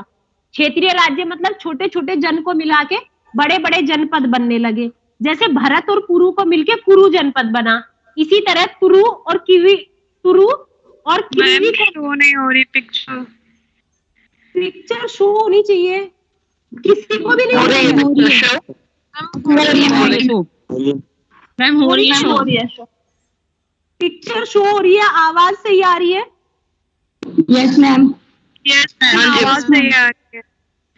आवाज नहीं क्लियर है सब, एवरीथिंग इज। मैम हमारी भी पिक्चर नहीं हो रही, सो मैम यहाँ भी नहीं हो रही। यस मैम, बीच बीच में प्रॉब्लम हो जा रही है, पिक्चर शो नहीं हो रही है मैम। प्रॉब्लम होगी। मैम क्या नेटवर्क प्रॉब्लम होगी, कैसे शो हो रही है? हो सकता है क्योंकि यहाँ से तो मैंने सही से ऑन किया है इसको। मैम सही है, क्लियर है मैम। शो हो रही है, नेटवर्क प्रॉब्लम होगी, नेटवर्क इश्यू होगा मैम। आपको कई बार network. Yes ma'am, network issue होएगा। अभी देखो क्या है कि भरत और कुरु जनपद को मिलके कुरु जनपद बना। इंपॉर्टेंट है कुरु जनपद। और कुरु जनपद के राजा थे उद्दालक, आरुणी, इतना आपको याद रखना है। फिर दूसरा क्या था, तुवर्स और क्रीवी को मिलके पांचाल जनपद बना। और पांचाल जनपद के राजा थे प्रवाहन, जैवली। मतलब आप ये सोचो कि छोटे छोटे राज्यों को, कबीलों को मिलके बड़े बड़े जनपद बने। अब आपको ये मैंने बताया कि उत्तर वैदिक काल के जो प्रसार का वर्णन है वो विदय माधव की कथा में दिया गया है। जब इस तरह से छोटे छोटे जनपद मिलके बड़े बड़े महाजनपद बनने लगे तो सोचो जब एरिया बढ़ा तो राजा के अधिकार भी बढ़े। राजा के अधिकार बढ़े तो राजा की शक्तियों में वृद्धि हुई। अब राजा की शक्ति, जैसे ये कुरु जनपद बना था और पांचाल जनपद बना था, उसी तरह से कैके जनपद था जिसके राजा थे अशुपति जो कि दार्शनिक थे। उसी तरह से एक राजा था आपका विदेह जनपद था जिसके राजा थे जनक। एक आपको इसमें ये याद रखना है कि जो सबसे इंपॉर्टेंट जनपद है वो पांचाल जनपद है। पांचाल इस समय का सबसे बड़ा जनपद है और पांचाल इस समय का सबसे श्रेष्ठ प्रतिनिधि है। ये भी कहा गया कि इस समय का जो सबसे श्रेष्ठ प्रतिनिधि जनपद है वो पांचाल है, मतलब पांचाल रिप्रेजेंटेशन जनपद का सबसे अच्छा कर रहा है, सबसे बड़ा जनपद है। फिर इसमें आप ये देखोगे कि जैसे जैसे राजा का क्षेत्र बढ़ा तो उसके अधिकार बढ़ते चले गए। अब जो कबीले पे शासन करता था राजा, अब वो प्रदेश पे शासन करने लगा। अब आपको ये भी याद रखना है कि इसी समय प्रदेश, राष्ट्र या राज्य शब्द की पहली बार चर्चा मिलेगी ऋग्वेद में। और राज्य का जो आकार बढ़ने से राजा का महत्व बढ़ा, अधिकारों में वृद्धि होने से उसने क्या किया, अलग अलग उपाधियां लेनी शुरू कर दी। एक आप ये देखोगे, जो उत्तर का जो साम्राज्य होता था उसको बोलते थे वैराज्य, जिसको ये विराट कहते थे, वहां के राजा को कहते थे विराट। उसी तरह से दक्षिण में जो शासन होता था, दक्षिण के शासन को ये बोलते थे आपका भोज्य, और भोज्य का राजा होता था भोज। उसी तरह से पूर्व में जो साम्राज्य होता था उसको बोलते थे साम्राज्य और उसको बोलते थे सम्राट। पश्चिम में जो प्रदेश होता था उसको बोलते थे ये स्वराज्य और उसके शासक को बोलते थे स्वराज। और बीच का जो क्षेत्र होता था मध्य देश का, वहां पे बोलते थे राज्य और वहां के शासक को बोलते थे राजा। इसी तरह से आप ये देखो, राजा ने अलग अलग उपाधियां लेनी शुरू कर दी। अब जैसे ही राजा के अधिकार बढ़ने शुरू हुए तो जो प्रतिनिधि संस्थाएं थी हमारी, सभा, समिति, विदत, उनका प्रभाव कम होने लगा। मान लो ये सोचो कि यहाँ पे विदत का तो नाम ही मिलना समाप्त हो जाता है और सभा समितियां अस्तित्व में तो रहती हैं, लेकिन जो कुलीन वर्ग है, जो अमीर वर्ग है, रहने लगता है। तो जो राजा होता है, राजा का प्रभाव इतना ज्यादा होने लगता है उनके ऊपर, सभा समितियों के ऊपर, कि उनको प्रजापति की दो पुत्रियां कह के पुकारा जाता है। मतलब पहले क्या था, सभा समिति राजा के ऊपर नियंत्रण का काम करती थी, लेकिन सभा समिति अब वो काम करती है जो राजा चाहता है। इसलिए अथर्ववेद में सभा समिति को प्रजापति की पुत्रियों का दर्जा दिया गया है। और सभा में तो मतलब इतनी कुटिल ये संस्था हो गई थी कि स्त्रियों का प्रवेश होना ही बंद हो गया था। फिर क्या था, मैं आपको बताऊं, इस समय जो शासन व्यवस्था थी, जो राजतंत्रात्मक व्यवस्था थी, वो और मजबूत हुई। मतलब शासन का जो आधार है वो राजतंत्र मिला, गणतंत्र आपको इस समय नहीं मिलेगा। और फिर जो राजा के देवीय अधिकार है, राजा ने देवीयत्व धारण कर लिया, वो ऐत्रेय ब्राह्मण ग्रंथ में सबसे पहले आपको चर्चा मिलेगी। फिर आप एक ये देखोगे कि राजा का जो पद होता था वो वंशानुगत होके चला गया, क्योंकि मैंने बताया वर्ण व्यवस्था व्यवसाय के आधार के बजाय जन्म के ऊपर डिपेंड हो गई। और राजा क्या था, अपना राज्याभिषेक करने लगा, राजसूय यज्ञ किया जाने लगा। सतपथ ब्राह्मण में राजसूय यज्ञ का भी वर्णन है। राजसूय यज्ञ में क्या था, राजा के जो उच्च अधिकारी थे वो उसका सपोर्ट करते थे, मतलब समर्थन करते थे, और राजा उनको बहुत अच्छी अच्छी मतलब उपाधियां और वो देता था, मतलब क्या कहेंगे, भेंट, कि भाई ये लोग मुझे, और इन्हीं को बोलते थे रत्निन। इस समय जो है रत्निन की संख्या बढ़ के 12 हो जाती है। और आप ये कहोगे कि इस समय का जो सबसे प्रमुख व्यक्ति है वो, मतलब जो पहले पुरोहित सबसे प्रमुख था, इस समय सेनानी सबसे प्रमुख हो जाता है। आपको याद रखना, पहले पुरोहित सबसे प्रमुख था, लेकिन इस समय राज्य का अधिकार बढ़ गया, क्षेत्र बढ़ गया, उन्होंने एक दूसरे पे आक्रमण करना शुरू कर दिया, तो इस समय का जो सबसे प्रमुख हो जाता है वो सेनानी हो जाता है और पुरोहित का स्थान दूसरा हो जाता है। एक आपको याद रखना है, 2 रत्निन है इस समय इंपॉर्टेंट, एक संग्रहिता, एक भागदूत। संग्रहिता होता है जो आपका मतलब भागदूत होता है जो आपका कर एकत्रित करता है, मतलब कर इकट्ठा करता है। इंपॉर्टेंट चीज है, ऋग वैदिक काल में कोई कर व्यवस्था नहीं थी, कोई रेवेन्यू नहीं लिया जाता था। यहाँ पे क्या है, रेवेन्यू लिया जाना शुरू हो गया, कर इकट्ठा हो रहा है और उसके लिए अधिकारी नॉमिनेट किया जा रहा है। जैसे मंत्रिमंडल होता है, ऐसे ये लोग रत्निन थे। तो ये आपका भागदूत जो था वो भाग इकट्ठा करता था, और एक कोषाध्यक्ष बनाया गया संग्रहिता, वो सारे पैसे का लेन देन का हिसाब रखता था। मतलब पहली बार नियमित कर संग्रह आना शुरू हुआ। फिर जैसे क्या था, राजसूय यज्ञ होता था, उसी तरह से अन्य यज्ञ भी किए जाने लगे। अश्वमेध यज्ञ किया जाने लगा। राज्य विस्तार करने के लिए राजा ने अश्वमेध करना शुरू कर दिया कि अपना घोड़ा छोड़ दिया, जो कोई घोड़ा पकड़ेगा उससे लड़ाई होगी, जहां तक घोड़ा जाएगा वहां तक का राज्य शासक का। फिर क्या था, वाजपेयी यज्ञ होना शुरू हो गया, रथ दौड़ होने लगी कि किसका घोड़ा जीतेगा। फिर आप ये देखो कि अग्निष्टोम यज्ञ होने लगा, श्रोतामणि मतलब अन्य अन्य प्रकार के यज्ञ होने लगे। मतलब आप ये देखो कि इस समय राजा जो था वो नियमित कर वसूलने लगा। याद रखना, ऋग्वैदिक काल में जो बलि दिया जाता था वो स्वेच्छा से दिया गया उपहार था, नियमित कर नहीं था। बट इस समय पे जो बलि है वो एक नियमित कर है। तो जब आपको पेपर में वो क्वेश्चन पूछेगा तो वो कहेगा ऋग्वैदिक काल में बलि से अभिप्राय है या उत्तर वैदिक काल में बलि से अभिप्राय है। तो आप उसको उसमें डिस्क्रिमिनेट करोगे कि अगर ऋग्वैदिक काल में पूछता है तो प्रजा द्वारा स्वेच्छा से दिया गया उपहार, और अगर उत्तर वैदिक काल में पूछता है तो वो एक नियमित कर हो गया। इस समय पे आपका कर वसूलने वाला अधिकारी को भागदूत कहा गया, कोषाध्यक्ष को संग्रहिता कहा गया, और इस समय कहा गया कि केवल वैश्य वर्ग कर देता था, और वैश्य वर्ग दूसरों का भरण पोषण करता था, दूसरों को कर देता था, इसलिए उसका नाम कहा गया अनश्य बलिकृत। मतलब जो दूसरों को कर देता है, दूसरों का पेट पालता है। और राजा को भी एक नाम दिया गया विषमत्ता। विषमत्ता का मतलब था वैश्यों का शोषण करने वाला या विष को खाने वाला, क्योंकि ये वैश्यों से कर वसूलता था तो इसको विषमत्ता कहा गया। अगर आप देखेंगे तो इस समय का जो सर्वोच्च न्याय का अधिकारी है वो राजा है। एक बार ये पूछा गया था जो ये गणतांत्रिक संस्थाएं थी इसमें से कौन सी न्याय का काम करती थी, तो सभा जो संस्था थी वो कई बार न्याय का काम कर देती थी, क्योंकि उसमें बुजुर्ग वृद्ध लोग रहते थे तो वो बैठ के मध्यस्थता कर देते थे। और इस समय क्या है, ब्राह्मण वर्ग का वर्चस्व है, पुरोहितवाद आ रहा है, तो ब्राह्मणों को मृत्युदंड नहीं दिया जाता। अगर आप सेना व्यवस्था की बात करोगे तो कोई स्थायी सेना नहीं है। इस समय जो सेनानी है उसी की ये जिम्मेदारी है कि जब भी युद्ध होगा तो वो सेना का इकट्ठा करेगा, सेना की भर्ती करेगा। अब ये आपका राजनीतिक जीवन हो गया। अगर आप सामाजिक जीवन की बात करोगे तो उसमें क्या बदलाव आया, सबसे महत्वपूर्ण बदलाव क्या है, वर्ण व्यवस्था जटिल हो गई। कर्म के बजाय मतलब व्यवसाय के आधार के बजाय जन्म के ऊपर डिपेंड हो गई, मतलब कर्म के बजाय जन्म के ऊपर आधारित हो गई। और बाध्यकारी रूप से, मतलब जो 4 वर्ण थे आपके, ब्राह्मण, क्षत्रिय, वैश्य, शूद्र, ये सब मतलब एक स्थापित व्यवस्था हो गई, वर्ण व्यवस्था।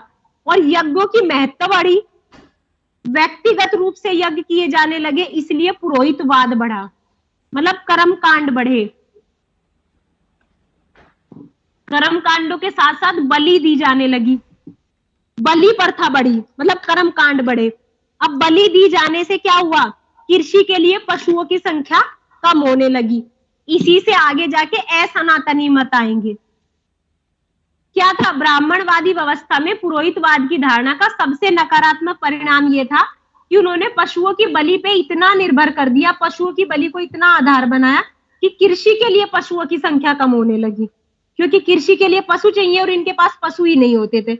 इसलिए आगे चल के लोगों ने क्या किया, मतलब ब्राह्मण धर्म को छोड़ के और जैन धर्म, बौद्ध धर्म को अपना लिया। फिर दूसरा ये था कि आपको ये ध्यान रखना है कि उत्तर वैदिक काल में अगर कोई श्रेष्ठ था तो वो क्षत्रिय थे। क्षत्रिय मतलब कैसे कि राजा जब चाहे ब्राह्मण को हटा सकता था, पुरोहित को बदल सकता था। तो मतलब क्या था कि समाज का निर्धारण करने वाला, वर्ण व्यवस्था को चलाने वाला राजा बन गया। और राजा में उत्तराधिकार कैसे, अनुवांशिकता। एक तो राजतंत्रात्मक शासन और फिर दूसरा अनुवांशिक पद्धति, मतलब राजा का बेटा राजा, और उसमें भी ज्येष्ठता की प्रथा को प्रमुखता दी गई। अब मैंने आपको बताया कि जो शूद्र होते थे उनकी स्थिति सबसे गिरी हुई होती थी, उनका काम होता था तीनों वर्णों की सेवा करना, उनको कोई अधिकार नहीं होता था। अब आप ये देखोगे कि ऋग्वैदिक काल में स्त्रियों की दशा में भी गिरावट आनी शुरू हुई। पूर्व वैदिक की तुलना में कैसे गिरावट आई, अब देखो जो ये ऐत्रेय ब्राह्मण ग्रंथ है ये कहता है पुत्री जो है समस्त दुखों का कारण है, और जो कि समाज में रूढ़ी प्रथा आज तक चली आ रही है कि पुत्री जो है समस्त दुखों का कारण है, लेकिन वास्तव में ऐसा नहीं है। फिर दूसरा क्या है, मैत्रायणी संहिता जो थी, मतलब ब्राह्मण ग्रंथों के ऊपर जो संहिताएं लिखी गई उसमें कहा गया कि पासा और शूरा, मतलब जुए और मदिरा के साथ साथ स्त्री भी एक बुराई है। 3 प्रमुख बुराई हैं जिसमें स्त्री, पासा और शूरा। तीसरा, वृहदारण्यक उपनिषद में जो याज्ञवल्क्य थे जिन्होंने शतपथ ब्राह्मण की रचना की थी, उसके जो लेखक थे याज्ञवल्क्य ऋषि, वो अपनी पत्नी से कहते हैं, गार्गी से, कि आप बहस ना करें और आप एक महिला हो, आप चुप हो जाएं, अन्यथा आपका सिर तोड़ दिया जाएगा। मतलब जो कि पुरुषों की हिंसात्मक प्रवृत्ति को दिखाता है।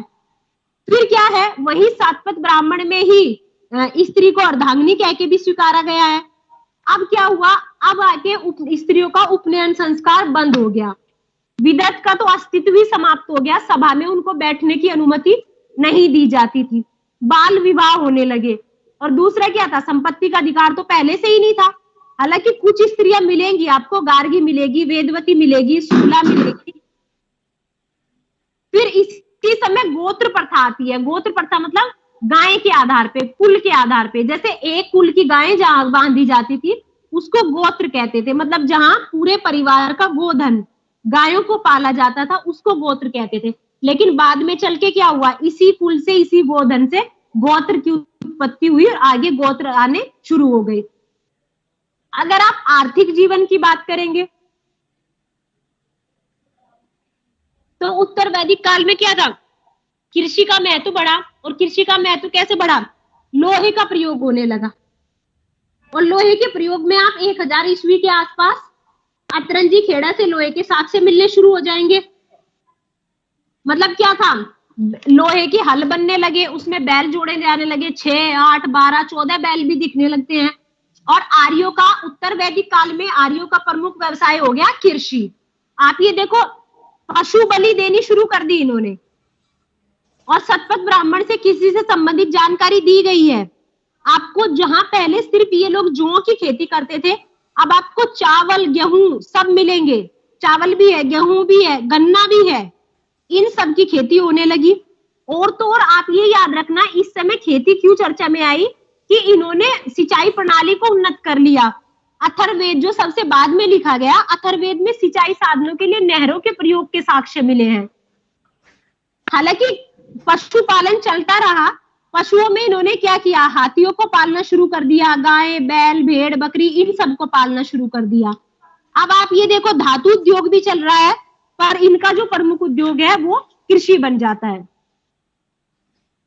फिर उपनिषदों में क्या है, व्यापारियों की चर्चा होने लगी, श्रेष्ठी, श्रेष्ठिन, इन सब की चर्चा होने लगी। महाजनी प्रथा आने लगी, माप की जो इकाइयां होती हैं, निष्क, सतमान, कृष्णल, अनाज मापने के बर्तन सामने आने लगे।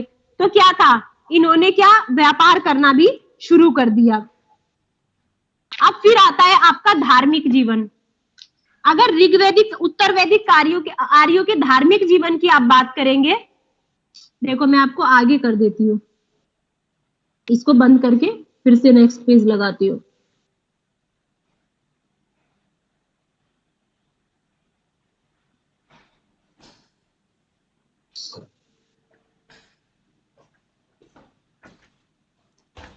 तो आप ये देखो, धार्मिक जीवन में क्या हुआ, सबसे महत्वपूर्ण परिवर्तन हुआ धर्म में।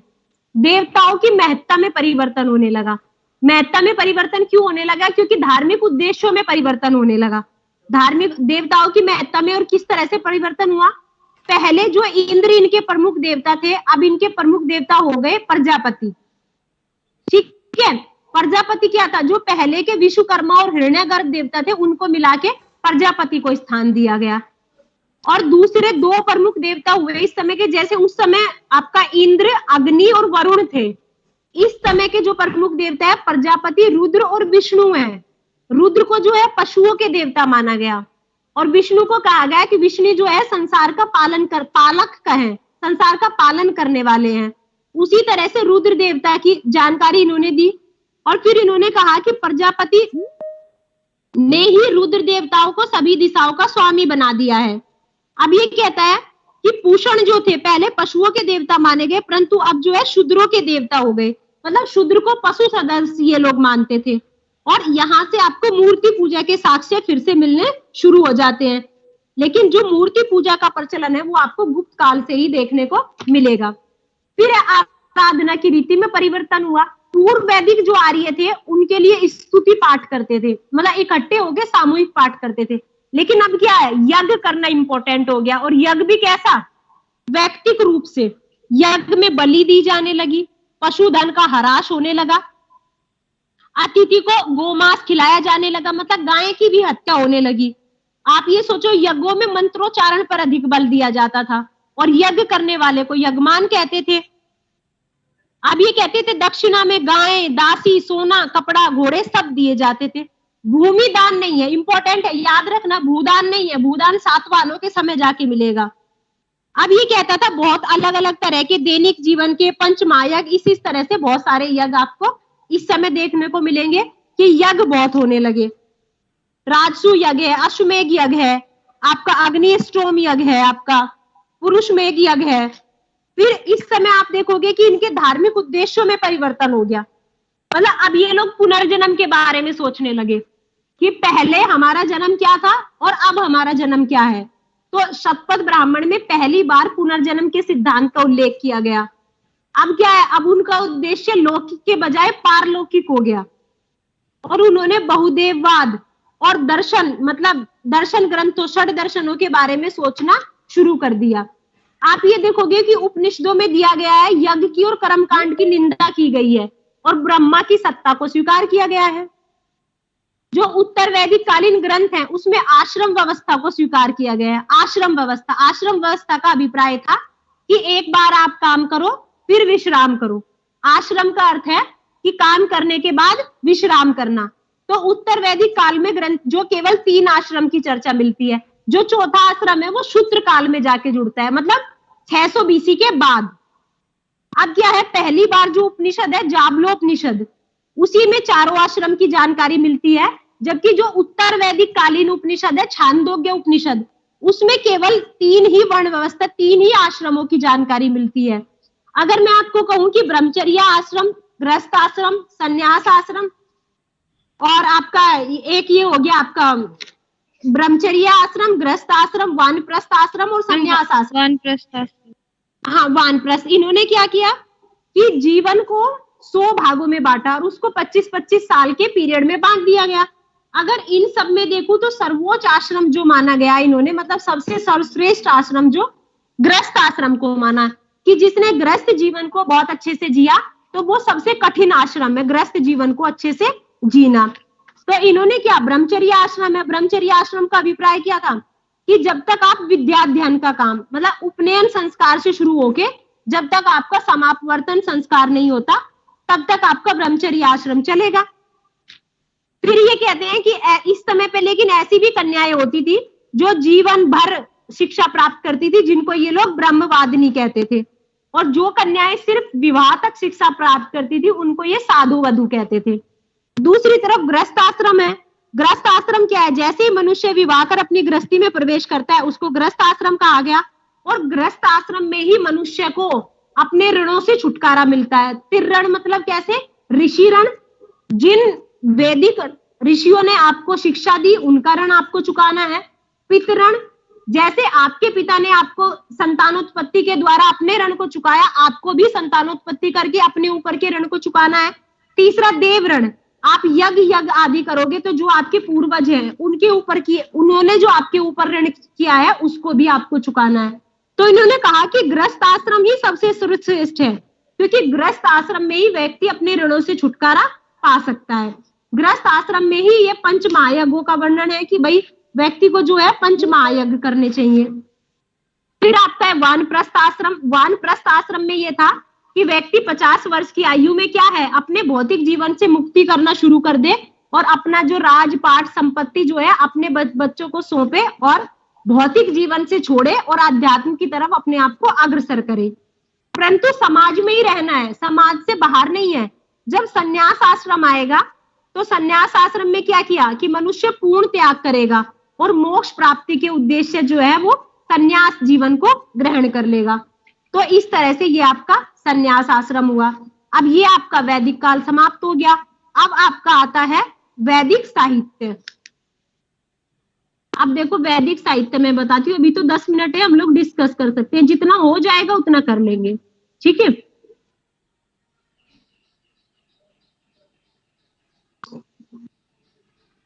अब देखो जब आप वैदिक साहित्य को देखोगे, मतलब 1500 BC से 600 BC के काल को आप 2 भागों में बांटोगे, तो पूर्व वैदिक और उत्तर वैदिक। तो वैदिक साहित्य में आपको दो तरह का साहित्य आता है। देखो इसमें कई बार यहां से भी क्वेश्चन बन सकता है। वैदिक साहित्य में क्या क्या चीजें इंक्लूड होती हैं? वेद, ब्राह्मण ग्रंथ, आरण्यक और उपनिषद। और फिर आता है वैदिकोत्तर साहित्य। वैदिकोत्तर साहित्य मतलब वैदिक काल के बाद जो साहित्य लिखा गया, ये साहित्य आपका सूत्र काल में लिखा गया, मतलब 600 बीसी से 300 बीसी के बीच। याद रखिएगा 600 बीसी से 300 बीसी के बीच। और फिर सूत्र काल के बाद अन्य महत्वपूर्ण काल ग्रंथ जो लिखे गए, आपका स्मृतियां लिखी गई, जिसमें आप मनु स्मृति, याज्ञवल्क्य स्मृति, नारद स्मृति, देवल स्मृति, और इन स्मृतियों के ऊपर भी टीकाएं लिखी गई। और वैदिकोत्तर साहित्य में आप वेदांग और उपवेद को लिखोगे। तो आप ये देखना, वो कई बार ये लिख देते हैं कि वैदिक साहित्य में समाहित है, तो आप वेदांग को समाहित नहीं करेंगे। एक शब्द होता है वेदांग और एक शब्द होता है वेदांत। याद रखिएगा, वेदांग और वेदांत। वेदांत उपनिषदों को कहा गया, वेदों का अंतिम भाग उपनिषद, जिसको वेदांत कहा गया। लिख लेना, इसमें मैं लिखना भूल गई, उपनिषदों को वेदांत कहा गया। और जो वेदांग है वो वैदिकोत्तर साहित्य है, मतलब वैदिक साहित्य से बाहर के जो है, जैसे संविधान और संविधानिक संस्थाएं और संविधानेतर संस्थाएं आप पढ़ते हो, तो इसी तरह से वैदिक साहित्य और वैदिकोत्तर साहित्य। तो वैदिक साहित्य में मैं आपको बताऊं, वैदिक साहित्य में चारों वेद, ब्राह्मण ग्रंथ, आरण्यक और उपनिषद। और याद रखिएगा, उपवेद वैदिक साहित्य में नहीं आते, वेदांत वैदिक साहित्य में नहीं आता, स्मृतियां वैदिक साहित्य में नहीं आती। जब आप वेदों की बात करोगे तो 4 वेद हैं हमारे। एक बार मैं छोटा छोटा सबको बच्चों बता देती हूँ, फिर एक एक को डिस्कस कर लेंगे। तो वेद जो है हमारे 4 वेद हैं, ऋग्वेद, सामवेद, यजुर्वेद, अथर्ववेद। इसमें भी अगर आप चारों में देखोगे तो प्रथम 3 ऋग्वेद, सामवेद, यजुर्वेद, इसको वेद त्रयी कहा गया है। अथर्ववेद वेद त्रयी में शामिल नहीं है, क्योंकि अथर्ववेद में यज्ञ से भिन्न, मतलब स्तुति से भिन्न लौकिक जीवन के विषयों का भी वर्णन है। दूसरा, वेदों में अगर आप देखोगे सबसे पुराना वेद ऋग्वेद, और सबसे इंपॉर्टेंट वेद या सबसे श्रेष्ठ वेद जो है वो अथर्ववेद है, क्योंकि वो जीवन के विभिन्न पक्षों का वर्णन करता है। दूसरा, जब आप ब्राह्मण ग्रंथ को देखोगे तो ये वेदों के गद्य भाग हैं। जैसे वेद संस्कृत में लिखे थे, तो वेदों का सरलीकरण करने के लिए इन्होंने आपको ब्राह्मण ग्रंथ लिखे। प्रत्येक ब्राह्मण ग्रंथ जो है किसी ना किसी वेद से जुड़ा हुआ है। तो जब हम वेदों को डिस्कस करेंगे तब उससे रिलेटेड हम ब्राह्मण ग्रंथ को डिस्कस कर लेंगे। फिर आरण्यक है। आरण्यक क्या थे? ऐसे साहित्य जो एकांत वांश में, अच्छा वनों में बैठ के वेदों को समझने के लिए लिख दिए गए। आरण्यक का अर्थ होता है जंगल। इसमें दर्शन, सिद्धांत, रहस्यवाद का वर्णन मिलता है। आरण्यक क्या है? जो कर्मकांड है और जो ज्ञान पक्ष है। देखो वेद क्या है? हमारे कर्मकांडीय पक्ष को प्रस्तुत कर रहे हैं। उपनिषद क्या है? हमारे ज्ञान कांडीय पक्ष को प्रस्तुत कर रहे हैं। और जो आरण्यक है वो हमारे ज्ञान कांडीय और कर्म कांडीय पक्ष के बीच सेतु का काम कर रहे हैं। फिर आता है आपका उपनिषद। उपनिषद का मतलब होता है गुरु के समीप बैठ के जो लिखा गया उसको उपनिषद कहा गया। और उपनिषद चूंकि वैदिक साहित्य के अंतिम भाग थे इसलिए इनको वेदांत भी कहा गया। और ये आया है कि जैसे 4 उपनिषद हैं इस तरह से 104 वेद हैं, उपनिषद 108 हैं। और आपका ये जो 108 उपनिषद है इसमें छांदोग्य उपनिषद सबसे बड़ा है और जो आपका एक है मांडुक्य उपनिषद शायद है वो सबसे छोटा है। फिर आता है वेदांग। वेदांग क्या थे? वैदिकोत्तर साहित्य के बाद वेदांग लिखे गए। वेदांग 6 हैं, उसको हम बात करेंगे। उपवेद जो है ये भी चारों वेदों के एक एक उपवेद लिखे गए। तो जब हम वेदों की बात करते हैं तो वेदों को अपौरुषेय भी कहा गया। अपौरुषेय इसलिए कहा गया क्योंकि वेद ये कहते हैं कि वेदों की रचना किसी व्यक्ति द्वारा या मनुष्य द्वारा नहीं की गई। हालांकि मनुष्यों ने लिखा, लेकिन ये कहते हैं ईश्वर ने ऋषियों को जो आत्मज्ञान दिया उसको ऋषियों ने अन्य व्यक्तियों को सुनाया, उस सुने हुए ज्ञान को उन्होंने लिखा। वेद जो है किसी व्यक्ति के दिमाग की उपज नहीं है, इसलिए इन्होंने वेदों को नित्य और अपौरुषेय कहा है। फिर जब आप बात करोगे ऋग्वेद की तो सबसे प्राचीन वेद है देखो मैं वो वाली पिक्चर लगाती हूँ।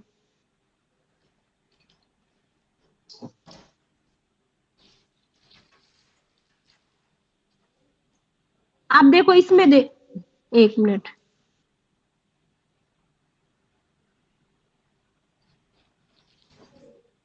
अब देखो इसमें ये ऋग्वेद दिया है।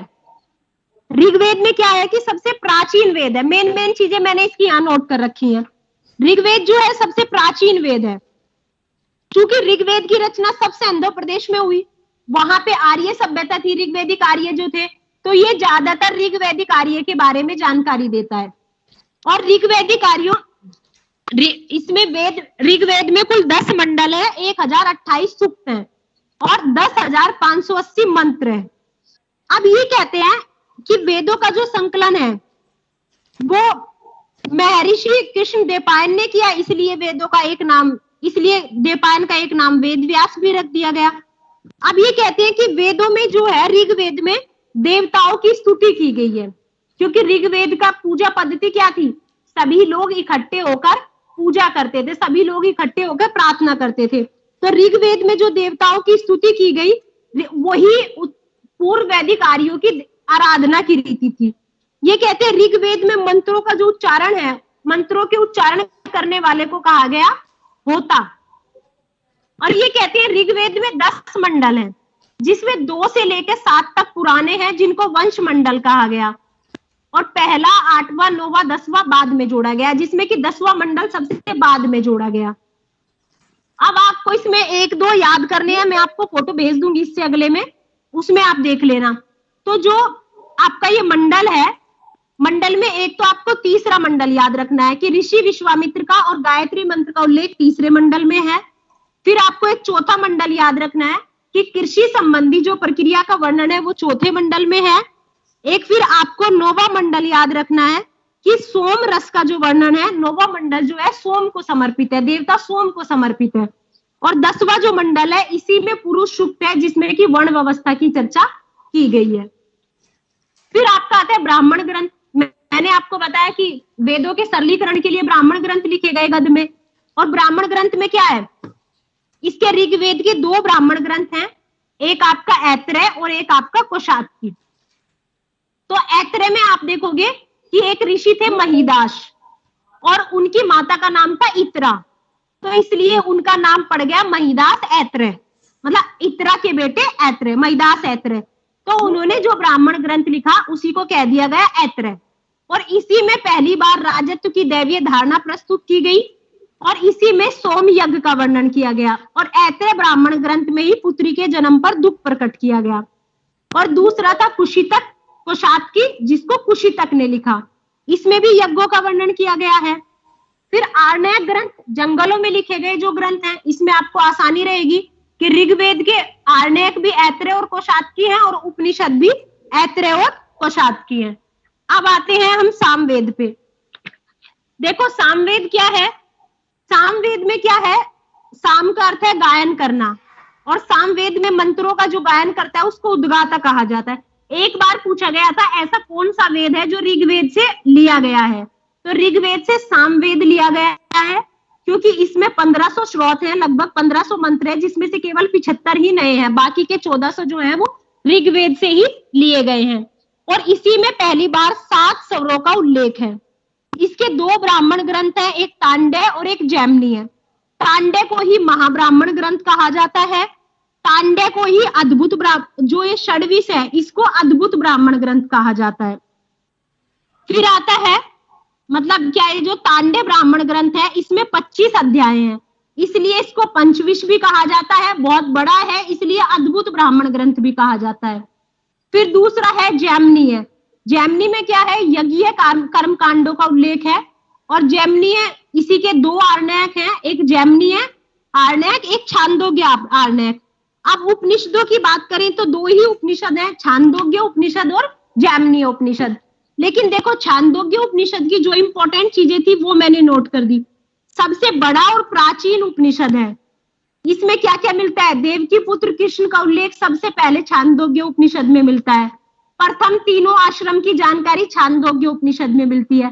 चौथे आश्रम की जानकारी जाबलोपनिषद में मिलती है। आत्मा और ब्रह्मा के बीच जो पहली बार उद्दालक और आरुणी और उसके पुत्र श्वेत केतु के मध्य जो संवाद हुआ वो छांदोग्य उपनिषद में चर्चा की गई है। फिर नेक्स्ट आता है आपका यजुर्वेद, उसका फोटो मैं आपको दे देती हूँ।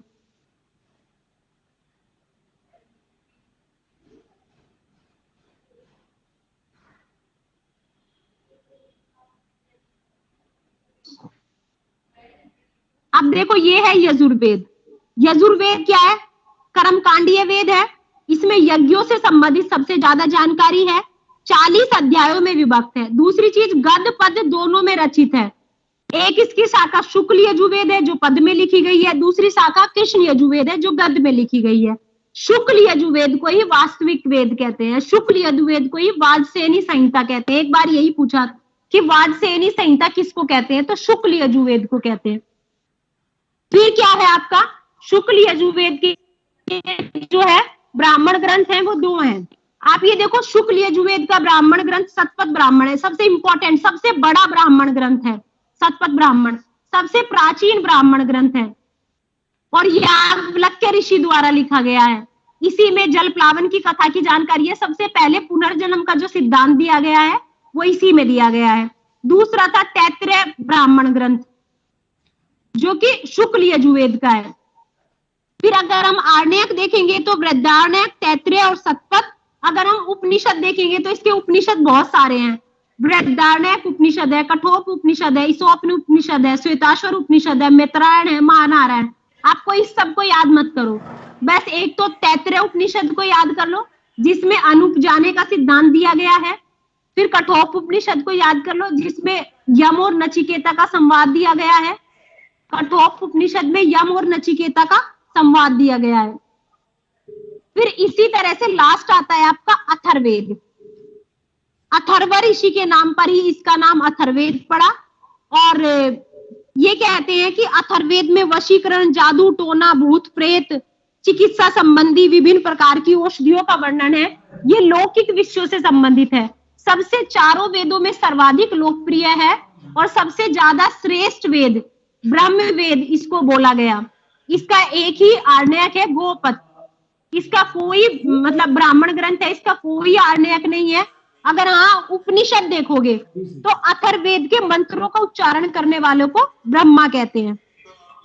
अब ये कहते हैं कि उपनिषद की बात करें तो बहुत सारे उपनिषद हैं इसके, जैसे प्रश्नोपनिषद, मांडुक्योपनिषद और मुंडकोपनिषद। जो मांडुक्योपनिषद है ये सबसे छोटा है और जो मुंडकोपनिषद है इसी में यज्ञों की तुलना टूटी फूटी नौका से की गई है और मुंडकोपनिषद में ही सत्यमेव जयते का वर्णन है।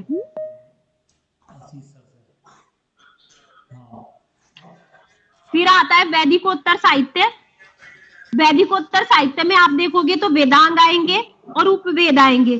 तो उपवेद मैंने आपके यहीं पे नोट कर दिए हैं, एक एक उसका एक एक उपवेद है। जैसे ऋग्वेद का उपवेद है आयुर्वेद, सामवेद का उपवेद है गंधर्ववेद और यजुर्वेद का उपवेद है धनुर्वेद और अथर्ववेद का उपवेद है शिल्पवेद। इसी तरह से जब हम वेदांग की बात करेंगे तो वेदांग क्या था? वेदों को समझाने के लिए और सरल रूप में वेदांगों की रचना हुई। ये गद्य में लिखे गए 6 हैं, जैसे शिक्षा, कल्प, व्याकरण, निरुक्त, छंद, ज्योतिष। शिक्षा में क्या है? वैदिक जो श्लोक है उनके उच्चारण के लिए शिक्षा शास्त्र की रचना हुई। कल्प में क्या है? कर्म कांडों को बताया गया सही तरीके से। इसी तरह से क्या है? व्याकरण में क्या है? भाषा विज्ञान को बताया गया, जिसमें पाणिनि ने अष्टाध्यायी लिखी थी अपनी, पतंजलि ने महाभाष्य लिखा था। फिर इसी में निरुक्त में क्या है? वैदिक शब्दों की जो उत्पत्ति कैसे हुई है उसको निरुक्त में बताया गया है। छंद शास्त्र को बताया गया है, ज्योतिष को बताया गया है, गार्गी संहिता, नारद संहिता। इस तरह से आपका वैदिक साहित्य जो है लगभग समाप्त हो जाता है।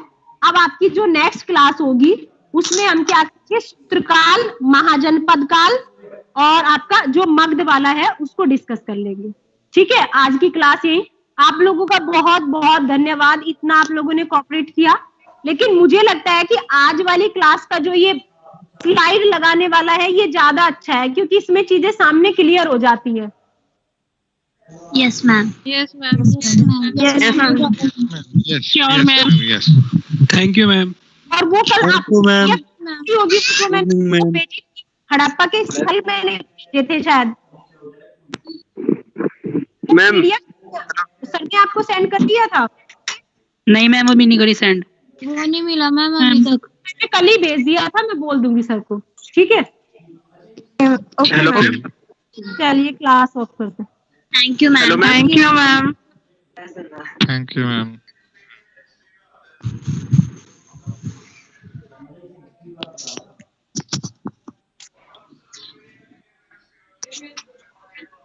अभी नेक्स्ट क्लास भी होगी ना? Yes. Yes.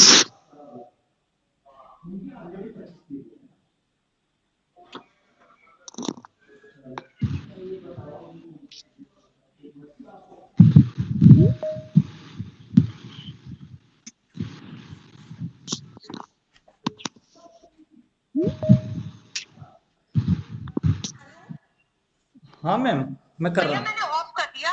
वो जो